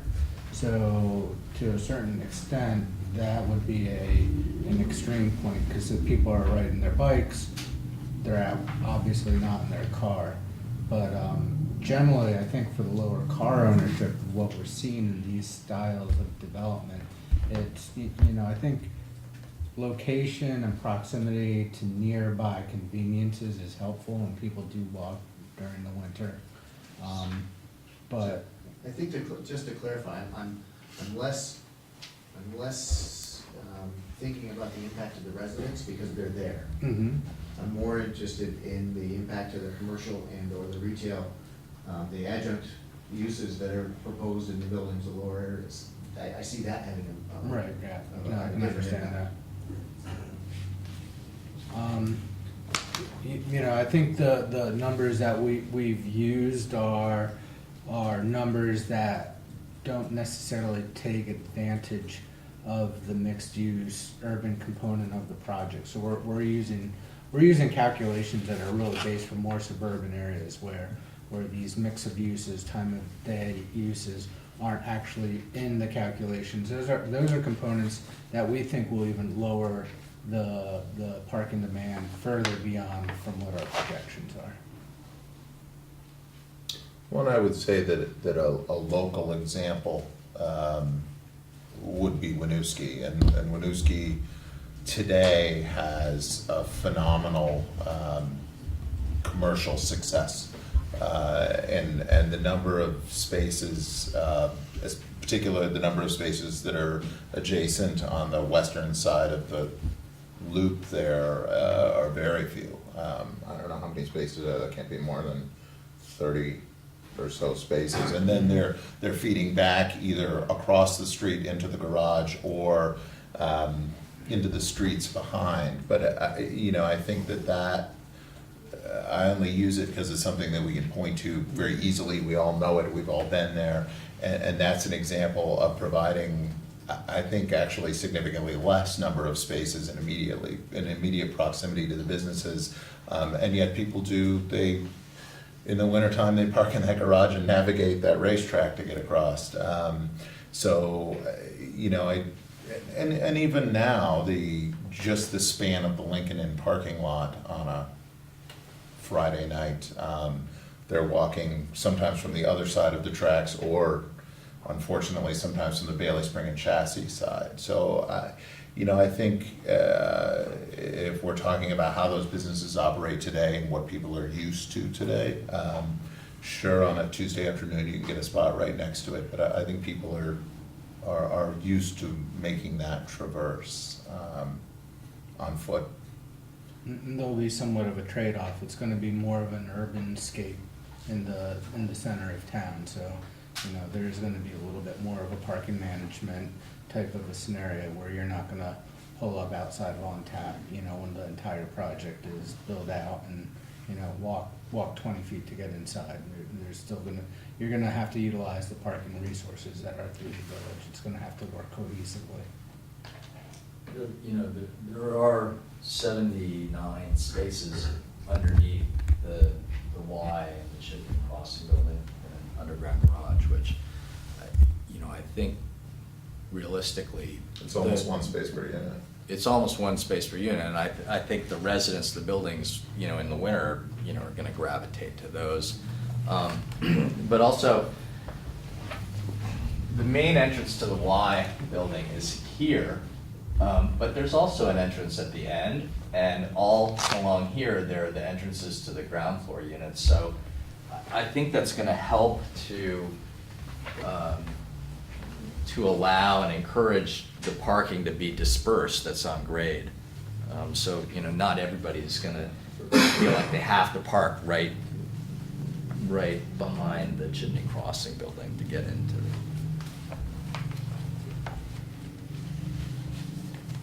Anyone else in the audience have comments? Wow.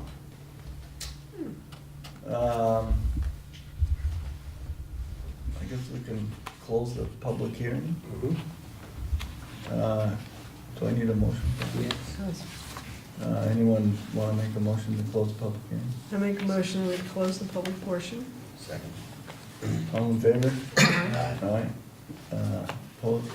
Motion carries. Wow.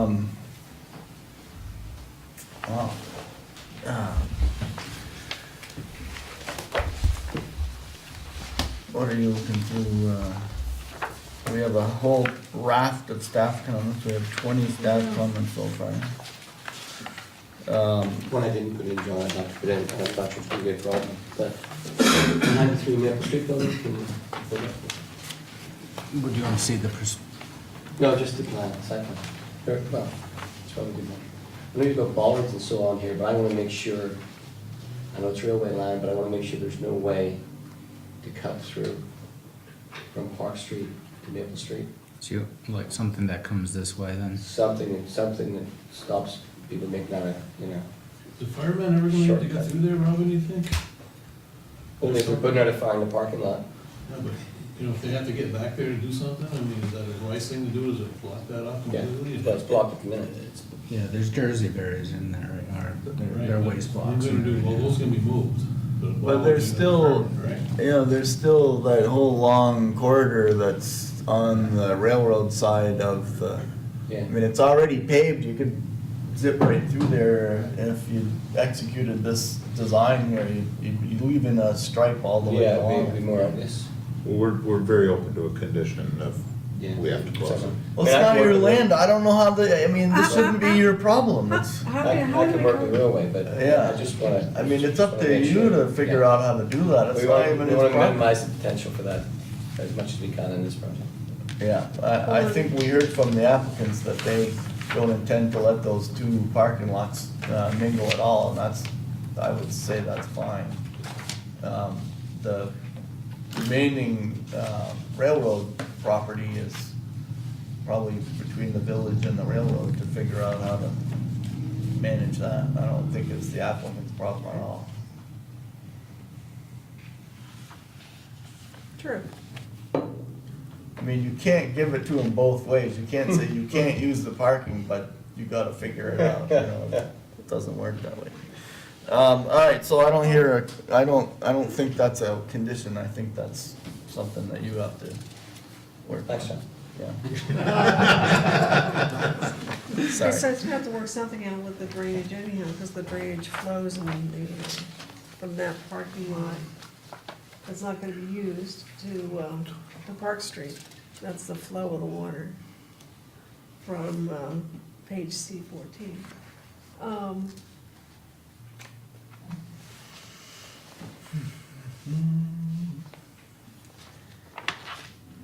Good.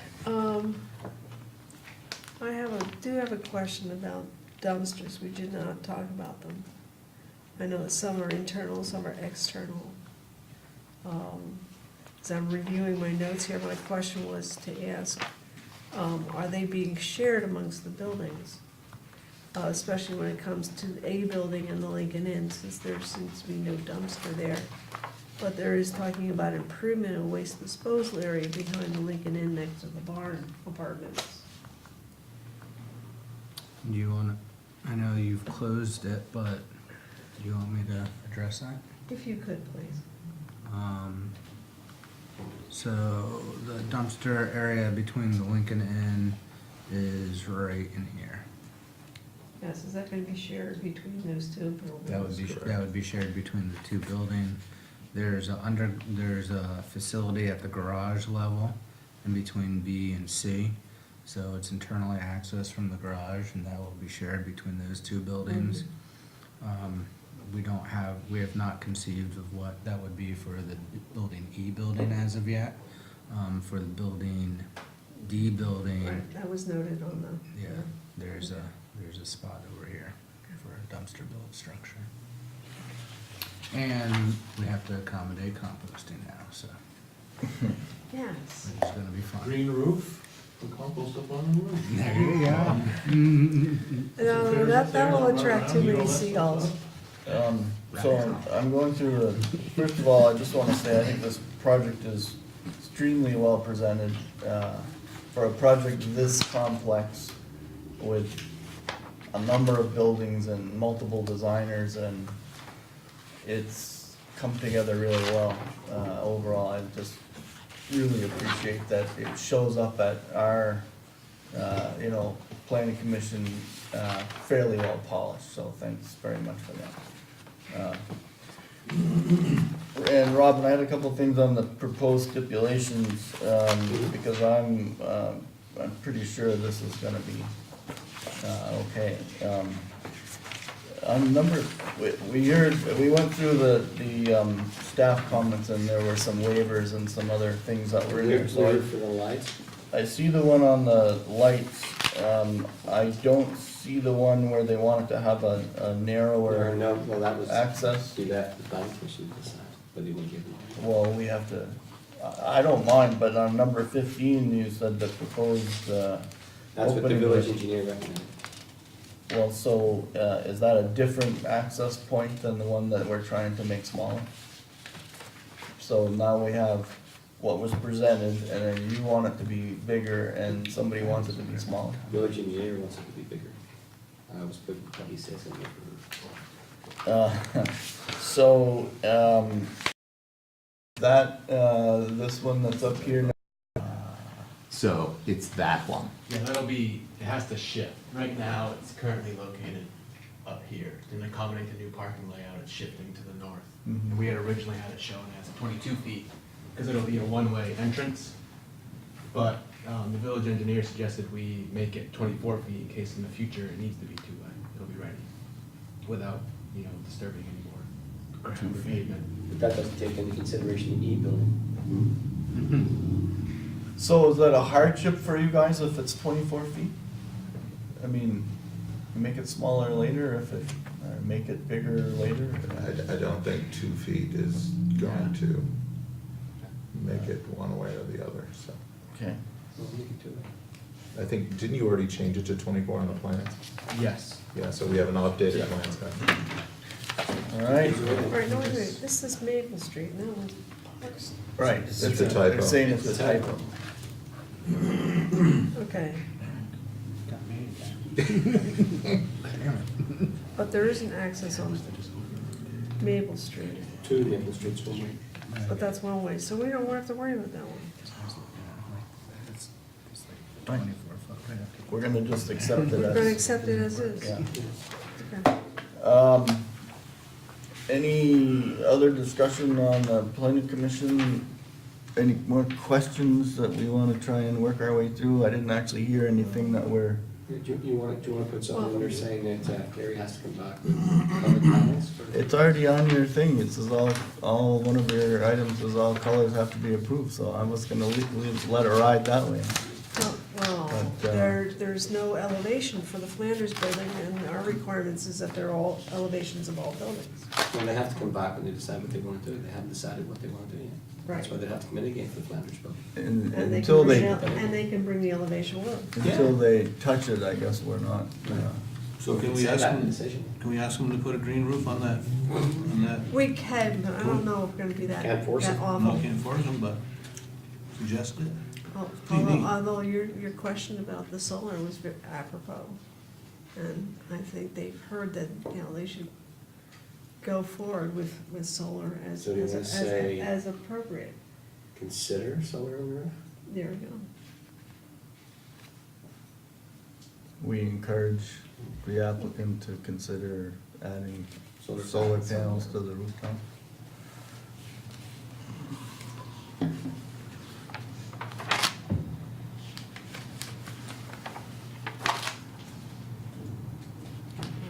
That's awesome.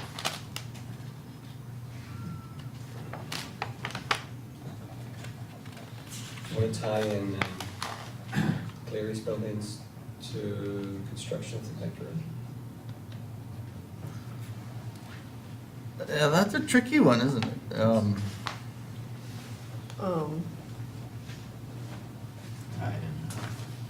What? Well, he can build it before they show up, but it wouldn't, the connector road shows up, but it would be a hardship. But why would we make that a stipulation? I don't We're know, not gonna I do just, that anyway.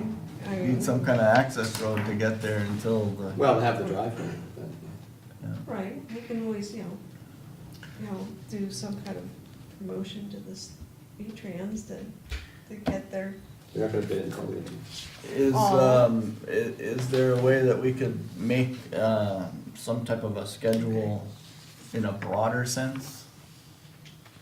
No, you're not following me, I mean, they would have to provide a development schedule that would be compatible with the Crescent Connector, Sure. just, and not nickel and dime the Okay, time period, just say they need to, that makes sense. right? Yeah, Is that's that good. an easy way to acknowledge the fact that it's based on a road that doesn't exist yet? This is in the Federal Highway 8 program, though. Keep note of that. Yeah.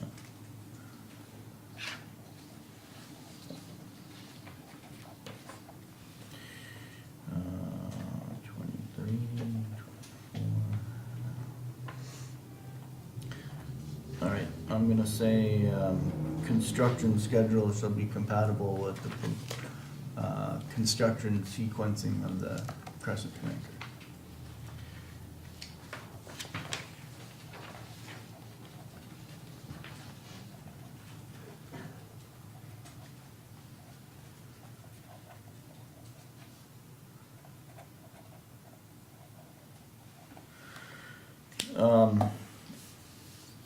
All right, who's gonna take a shot at that motion? here, give me the notes. Okay, I make a motion that we, accept the application and go with the following stipulations, of 1 through 15 in the staff report. Fixing the typo. One Oh, through there's 20? more? Yeah. There's couple more? Okay, Yeah. 1 through 20, sorry. I missed that page, all right. So then there are 3 additional.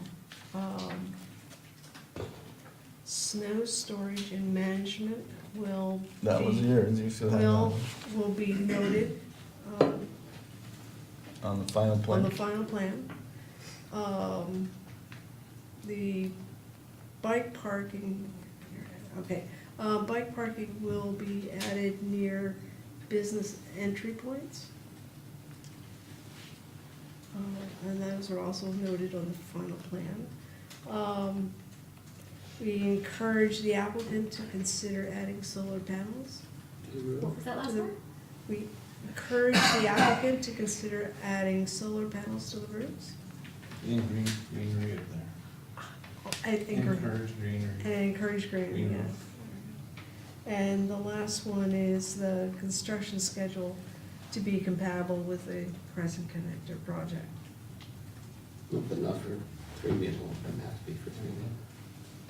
Not, yes, only for the ones that, But depending on how they phase it, if the 3 maple isn't contingent on Crescent Connector, it doesn't matter. The Y building could be The Y. constructed without the connector as well. Whatever you can, I mean, I think at that point, it's egress and access and, you know, fire department stuff, and they'll deal with all that, so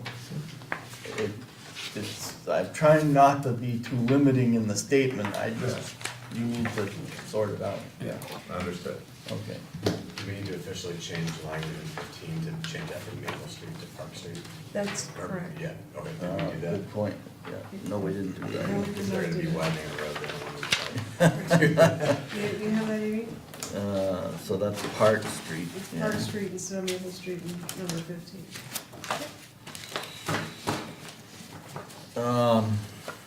Awesome.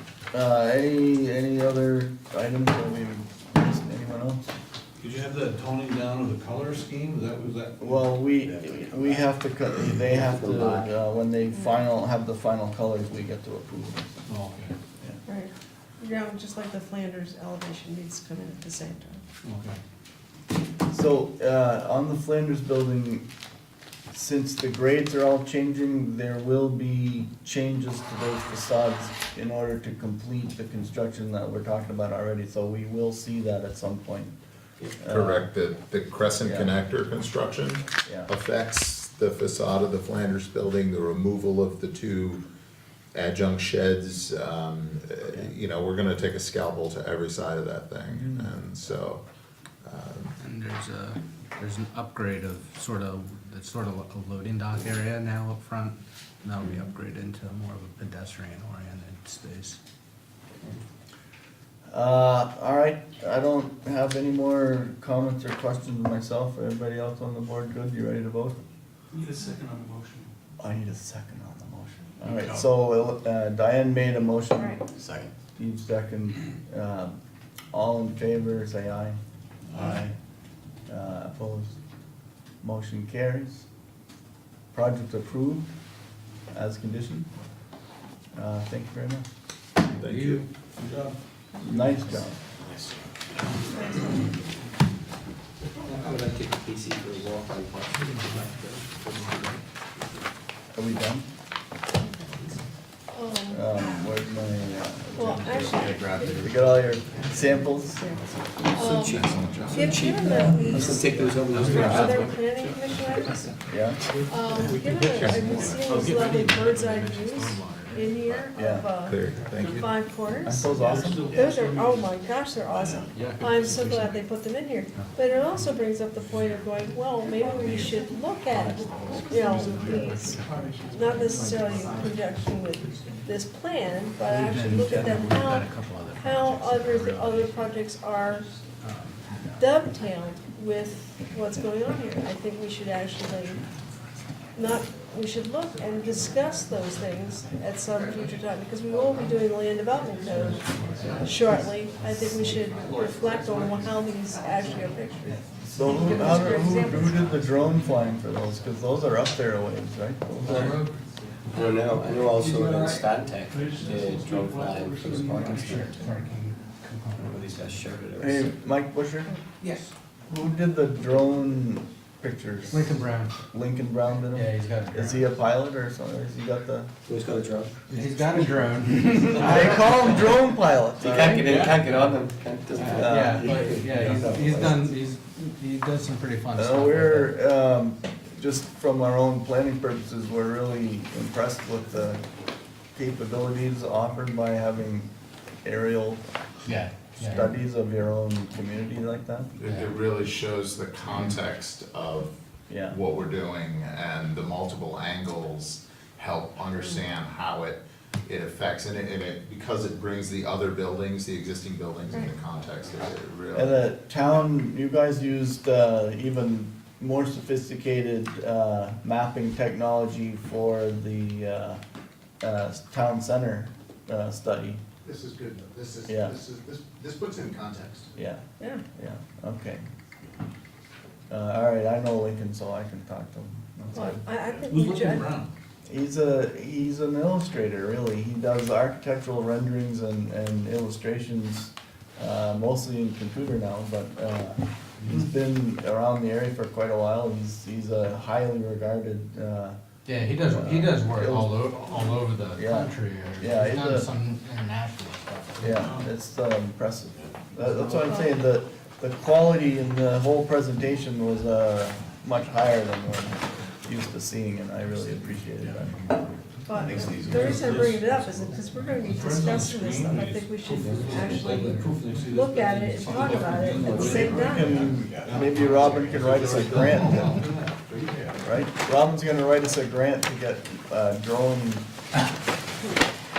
something out of, Get you one out of Costco for other people. all right, no, it's getting all the rest of the stuff done. Yeah, enough drones, we could hook up Robin, they can like lift you up Absolutely. while you're all around Hopefully the it'll drop me building. on your head.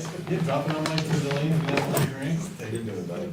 Under other planning commission items, I wanna talk about upcoming meetings, cause they're showing up, but they're not on anybody's schedule or calendar.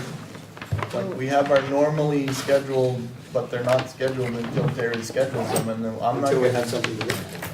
Well, we could schedule them anyway, but the point is, do we have any, more meetings besides May 23rd for, the, updated comprehensive plan? No. Do we have anything in June, July, or August? Not at the moment, it'll something come in today that might have to come through, but we're not sure yet. All right, so other than May 23rd, there are no other meetings scheduled? Okay.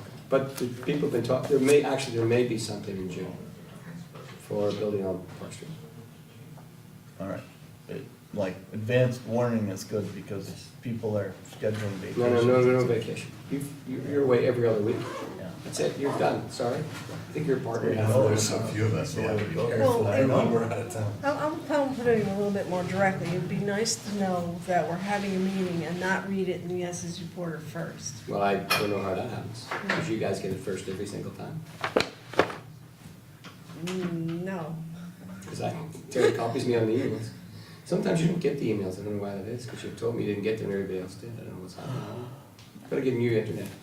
Anyway, the point is, we wanna make sure we're here for the meetings, and if we aren't, for whatever reason. Especially when we've only got 5 people in forums for. Yeah. Did you close the meeting? I haven't closed it yet. It's almost dark. Any other business for today? I'll entertain a motion to close the, adjourn the meeting. Yeah, second. Any further discussion? No. All in favor? Aye. Can we get on Park Street? Motion carries. We'll show you something. What is